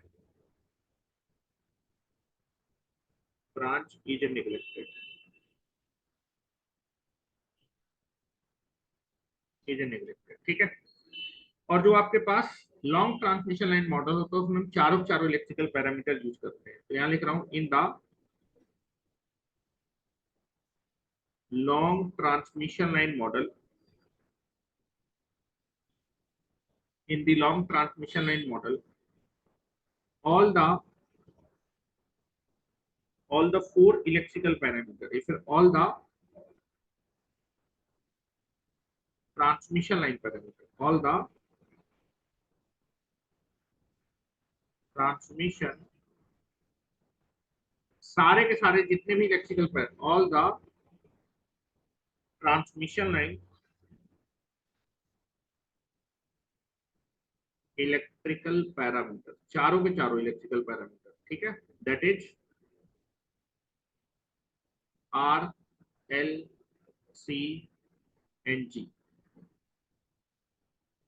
are consider, सारे के सारे इलेक्ट्रिकल पैरामीटर यूज किए जाते हैं लॉन्ग ट्रांसमिशन लाइन मॉडल। तो पैरामीटर के हिसाब से दैट इज तीन क्लासिफिकेशन है, किस क्लासिफिकेशन में कौन कौन से इलेक्ट्रिकल पैरामीटर यूज करने वो मैंने आपको बता दिया। पांचवा है इस ट्रांसमिशन लाइन की एनालिसिस करने के लिए किस मॉडल में कैसा हम मॉडल यूज करेंगे, ठीक है। शॉर्ट ट्रांसमिशन लाइन मॉडल कैसा होता है, मीडियम ट्रांसमिशन लाइन मॉडल कैसा होता है, लॉन्ग ट्रांसमिशन लाइन मॉडल कैसा होता है। तो नेक्स्ट हम लोग हेडिंग डाल रहे हैं that is fifth classification is,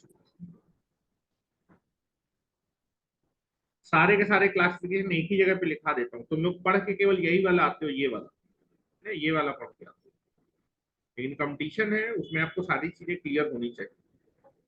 classification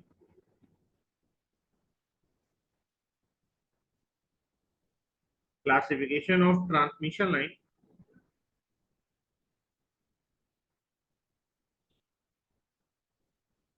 classification of transmission line based on the model, किस ट्रांसमिशन लाइन में कौन सा मॉडल बनाते हैं, is based on the model type used for the analysis purpose, used for analysis purpose।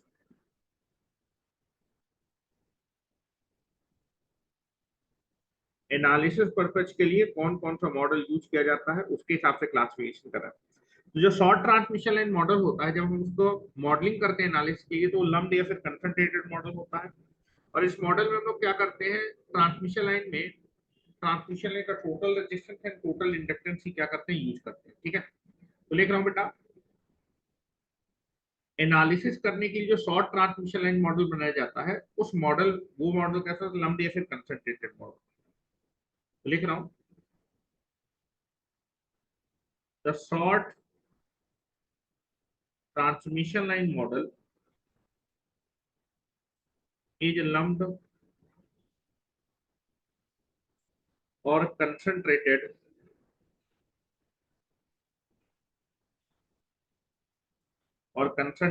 Parameter model,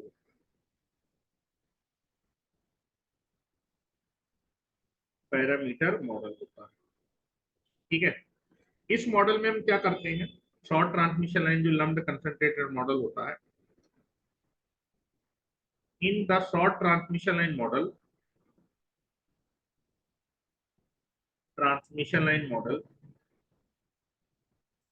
of the transmission line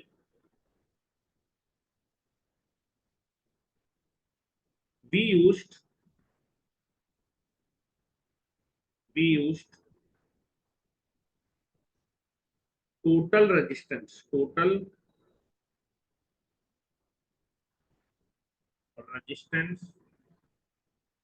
and total inductance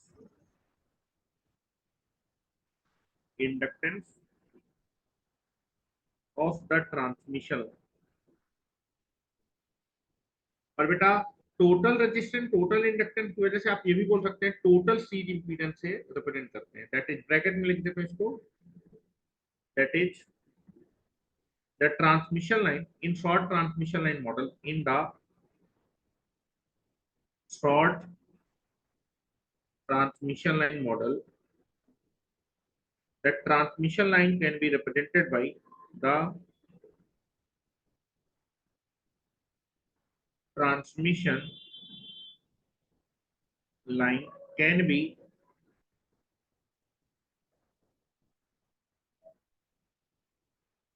represented by its total series impedance, total series impedance of the transmission, of the transmission।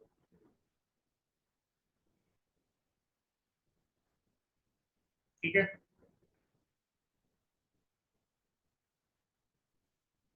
Medium transmission line model में चलते हैं।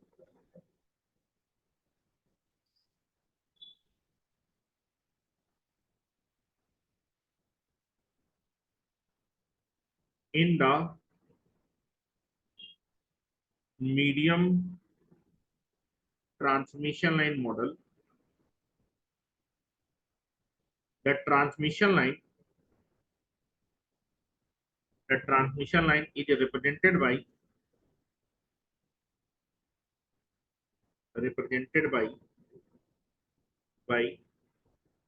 lumped or concentrated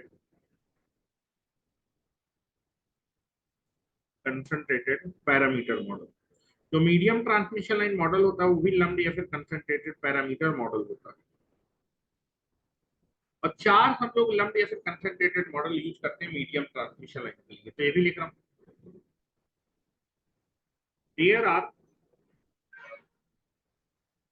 are four lumped or concentrated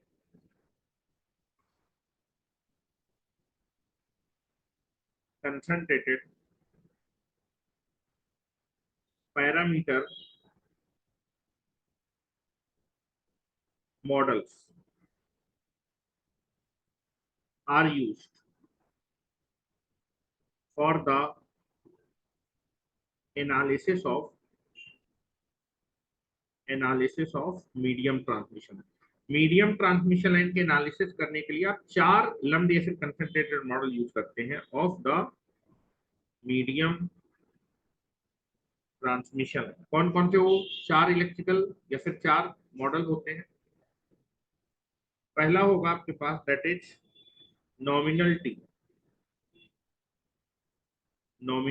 model of medium transmission. दूसरा होगा nominal pi model use करते हैं, और मैं बता चुका कि इसमें क्या चीज रिप्रेजेंट की जाती है, इंड कंडेंसर, जिसको हम लोग लोड कंडेंसर भी बोलते हैं, इंड कंडेंसर या फिर लोड कंडेंसर, इंड कंडेंसर और load condenser model.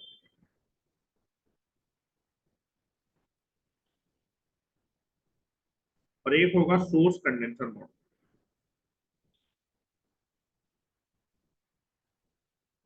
Source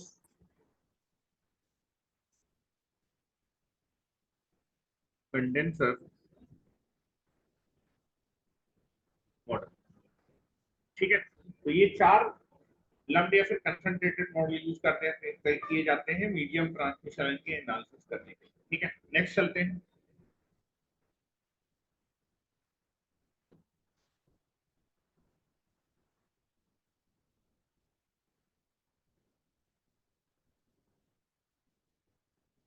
long transmission line में चलते हैं। लॉन्ग ट्रांसमिशन लाइन में आपका डिस्ट्रीब्यूटेड पैरामीटर मॉडल यूज किया जाता है एनालिसिस के लिए।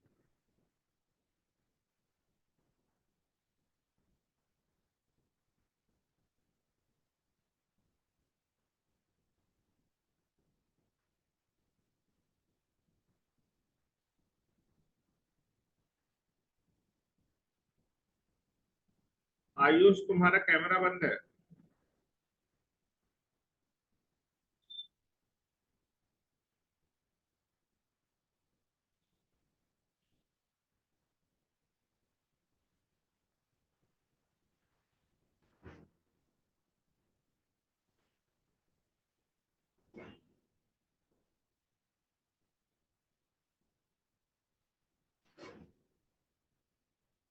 चलो,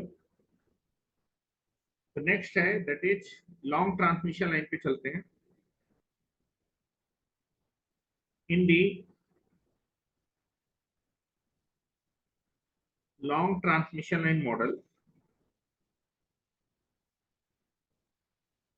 in the long transmission line model, the transmission line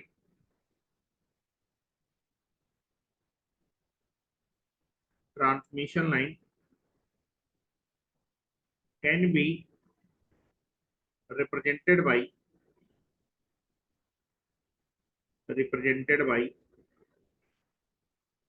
the uniformly distributed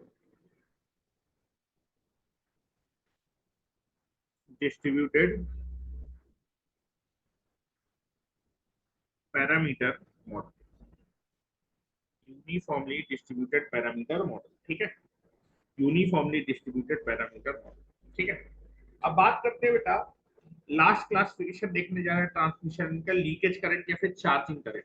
ठीक है, चार्जिंग करंट के हिसाब से, चार्जिंग करंट को लेकर कैपेसिटर किस ट्रांसमिशन मॉडल में चार्जिंग करंट होता है। ठीक है, यहाँ पर देखिए, जो शंट ब्रांच का जो शंट ब्रांच होती है ना, शंट ब्रांच में चार्जिंग करंट शो करता है। तो शंट ब्रांच का जो इंपीडेंस होता है वो इनवर्सली प्रोपोर्शनल फ्रीक्वेंसी लेंथ के। जिस ट्रांसमिशन है फ्रीक्वेंसी लेंथ का प्रोडक्ट सबसे कम होगा, उसका शंट ब्रांच का इंपीडेंस कैसा होगा, ज्यादा होगा। तो बेटा अगर शंट ब्रांच का इंपीडेंस ज्यादा होगा तो उसमें करंट कैसा होगा, कम होगा। ठीक है, तो शॉर्ट ट्रांसमिशन लाइन में फ्रीक्वेंसी और लेंथ का जो प्रोडक्ट है वो सबसे कम होता है, इसलिए शॉर्ट ट्रांसमिशन का शंट इंपीडेंस कैसा होता है, सबसे ज्यादा। और जिसका शंट इंपीडेंस ज्यादा होगा उसमें शंट ब्रांच में करंट क्या होगा, सबसे कम। तो शॉर्ट ट्रांसमिशन लाइन में क्योंकि शंट ब्रांच का इंपीडेंस सबसे ज्यादा होता है, उसमें चार्जिंग करंट लगभग जीरो के बराबर फ्लो करता है, इसलिए उसको निगलेक्ट कर देते हैं। मीडियम ट्रांसमिशन लाइन में जो शंट ब्रांच का जो फ्रीक्वेंसी लेंथ का प्रोडक्ट है मॉडरेट रेंज में है। शंट ब्रांच का फ्रीक्वेंसी लेंथ का प्रोडक्ट मॉडरेट है। अगर ये मॉडरेट है, उसमें बहुत कम था, हेलो फ्रीक्वेंसी लेंथ बहुत था, इसमें मॉडरेट है, तो इसमें आपका जो शंट ब्रांच का जो इंपीडेंस है वो ठीक ठाक होगा। ठीक है, ठीक ठाक होगा, तो यहाँ पर shunt medium transmission shunt branch का जो है जो करंट होगा वो भी मॉडरेट रेंज में होगा, तो निगलेक्ट नहीं कर पाएंगे। और लॉन्ग ट्रांसमिशन लाइन में तो बेटा फ्रीक्वेंसी लेंथ का प्रोडक्ट सबसे कम होता है, सबसे ज्यादा होता है, और फ्रीक्वेंसी लेंथ का प्रोडक्ट सबसे ज्यादा है, तो इसका बेटा शंट ब्रांच का इंपीडेंस कैसा होगा, सबसे कम होगा। और ब्रांच का इंपीडेंस कम हो तो बहुत ज्यादा करंट फ्लो करेगा शंट ब्रांच में, तो यहाँ तो कोई पॉसिबिलिटी ही नहीं। ठीक है, ये मैं आपको बता चुका हूँ। ठीक है, तो लिखिए जरा छठवां क्लासिफिकेशन, और ये लास्ट क्लासिफिकेशन है, छठवां क्लासिफिकेशन है ट्रांसमिशन लाइन का। क्लासिफिकेशन ऑफ ट्रांसमिशन लाइन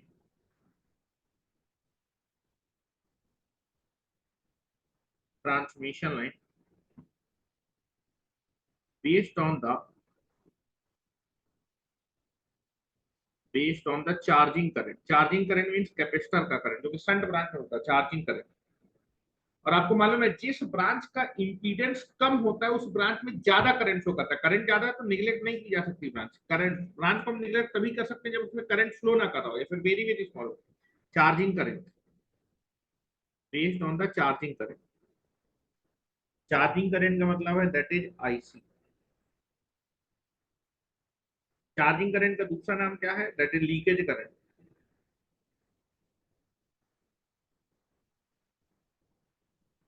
या फिर वही जो लीकेज करंट है वो क्या है, कैपेसिटर का करंट है,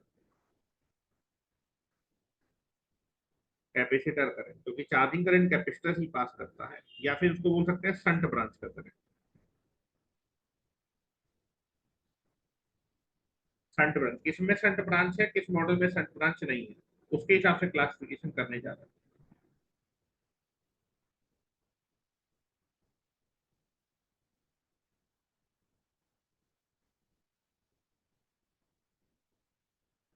चलो,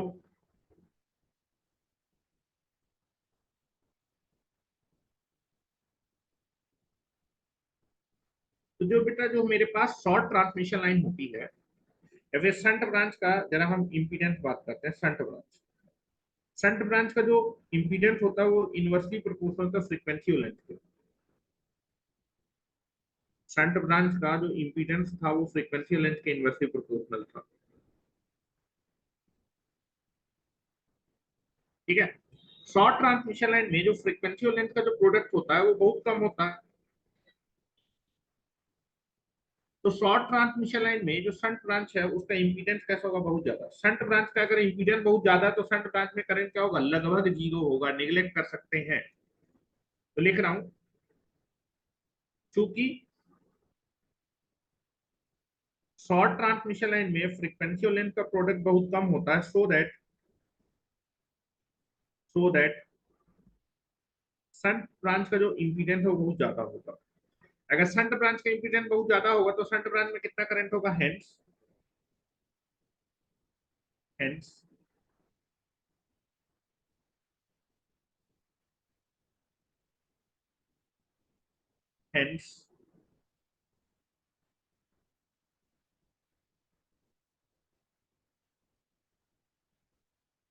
हेंस शॉर्ट ट्रांसमिशन लाइन में charging current is very very small, very very small, that is, आपको मैंने बताया था चार्जिंग करंट लगभग जीरो होता, that is zero. So that in the short transmission line model the charging current is neglect, और charging current neglect मतलब shunt branch neglect है।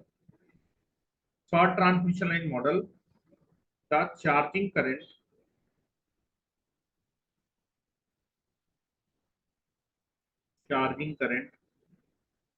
Is neglected, charging current neglect करते हैं। ठीक है, चार्जिंग करंट फ्लो नहीं करता, मींस कैपेसिटर इफेक्ट कंसीडर नहीं करेंगे। यहाँ पर लिख रहा हूँ मीडियम ट्रांसमिशन लाइन में जो फ्रीक्वेंसी लेंथ का प्रोडक्ट होता है शॉर्ट ट्रांसमिशन लाइन से ज्यादा हो जाता है, ये ज्यादा होता है, तो शंट ब्रांच का इंपीडेंस कम होता है, ठीक ठाक होता है। और ठीक ठाक मतलब कम होता है। फ्रीक्वेंसी लेंथ का प्रोडक्ट मॉडरेट है तो ये आपका जो है कम हो जाएगा। यहाँ पर बहुत कम था तो यहाँ बहुत ज्यादा था, तो करंट ही नहीं फ्लो करा। लेकिन यहाँ पर आप देखेंगे, यहाँ जो मैंने माना था 10 किलो, ठीक है, फ्रीक्वेंसी ये 10 किलो ओम था, ये 1 किलो ओम आया था, 1 किलो ओम। तो कम हो जाता है, और अगर कम हो जाएगा तो अच्छा खासा ठीक ठाक करंट फ्लो करेगा मॉडरेट लेंथ पे। तो लिख रहा हूँ, क्योंकि फ्रीक्वेंसी एंड लेंथ का प्रोडक्ट आपका पहले से बढ़ गया, मीडियम ट्रांसमिशन लाइन में जो फ्रीक्वेंसी लेंथ का प्रोडक्ट है वो शॉर्ट ट्रांसमिशन लाइन से ज्यादा होता, तो एक चीज का निशान लगाया, सो दैट शंट ब्रांच का जो इंपीडेंस है वो कम होता है, मीडियम ट्रांसमिशन लाइन में कम, और ब्रांच में अगर इंपीडेंस कम है तो आपका करंट ज्यादा होगा, that is current in inversely proportional to, that is nothing but the impedance. ये कम है तो ये ज्यादा होगा। So that so that in the medium transmission line, so that in the medium transmission line the charging current is appreciable मतलब अच्छा खासा, मॉडरेट रेंज, एप्रिसिएबल, एप्रिसिएबल का मतलब है दैट इज मॉडरेट रेंज, ठीक ठाक फ्लो करता है, तो निगलेक्ट नहीं कर सकते, इसलिए कैपेसिटी से कंसीडर करते हैं moderate range, so that charging current is neglected not neglected in the medium transmission line model. इसीलिए shunt branch consider medium transmission line model, इसीलिए शंट ब्रांच कंसीडर करते हैं medium transmission line model. Long transmission line में frequency और length का product बहुत ज्यादा होता है, तो लॉन्ग ट्रांसमिशन लाइन में शंट ब्रांच का इंपीडेंस बहुत कम होता है, बहुत कम होता है तो बहुत ज्यादा करंट तो करता है, इसलिए मीडियम ट्रांसमिशन तो कोई पॉसिबिलिटी नहीं है। हम लोग शंट ब्रांच में कैपेसिटर को कंसीडर करते हैं, साथ ही साथ उसके लॉस को भी कंसीडर करते हैं, क्योंकि शंट ब्रांच में करंट बहुत ज्यादा है तो कैपेसिटर में लॉस अच्छा खासा होगा, तो आपको उसके लॉस को कंसीडर करना पड़ेगा। सी के साथ साथ जी भी कंसीडर किया जाता है। ठीक है, तो लिख रहा हूँ यहाँ पर, क्योंकि लॉन्ग ट्रांसमिशन लाइन में जो फ्रीक्वेंसी लेंथ का प्रोडक्ट है वो कैसा है, काफी ज्यादा है, सो दैट शंट ब्रांच का जो इम्पीडेंस होगा लॉन्ग ट्रांसमिशन में बहुत कम होगा, जिसकी वजह से हम लोग जो है कैपेसिटर को तो कंसीडर करते ही हैं, साथ ही साथ उसके लॉस को, क्योंकि करंट बहुत ज्यादा है तो लॉस भी अच्छा खासा ज्यादा होगा, so that in the long transmission line model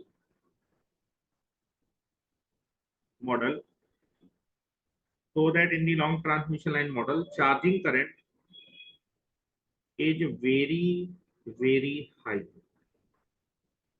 high बोलिए फिर large, hence in the long transmission line model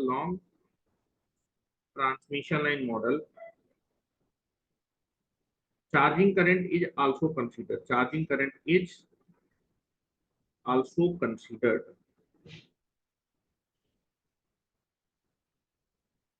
consider. ठीक है, तो इस प्रकार से आपका जो है ट्रांसमिशन लाइन के सारे क्लासिफिकेशन क्या हो जाते हैं बेटा, कंप्लीट हो जाते हैं। ठीक है, नेक्स्ट अब हम लोग देखेंगे, चूंकि ट्रांसमिशन लाइन में हमें हर एक ट्रांसमिशन में सेंडिंग इन करंट और रिसीविंग इन करंट निकालना पड़ेगा, और जो ट्रांसमिशन लाइन एक 2 पोर्ट नेटवर्क है, तो मैं क्या करूंगा, हर एक ट्रांसमिशन लाइन के एबीसीडी पैरामीटर क्या करूंगा, निकालूंगा।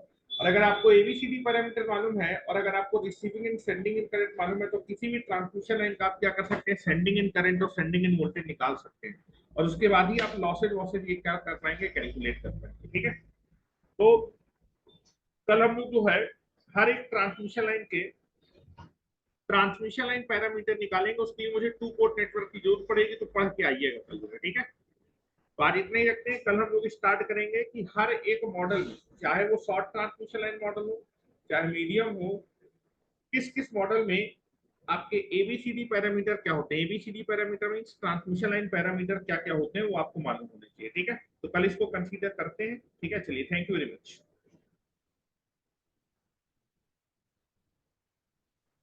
लॉन्ग ट्रांसमिशन लाइन के मैं उसी में निकलाऊंगा जो कि डिस्ट्रीब्यूटेड पैरामीटर मॉडल में हम लोग निकाल नहीं सकते। एबीसीडी पैरामीटर नेटवर्क में पढ़ाए गए थे, तो डिस्ट्रीब्यूटेड एंड कंसंट्रेटेड मॉडल में केवीएल केसीएल लगा के मैंने निकाला, देख के पढ़ के आइएगा। चलो, थैंक यू वेरी मच।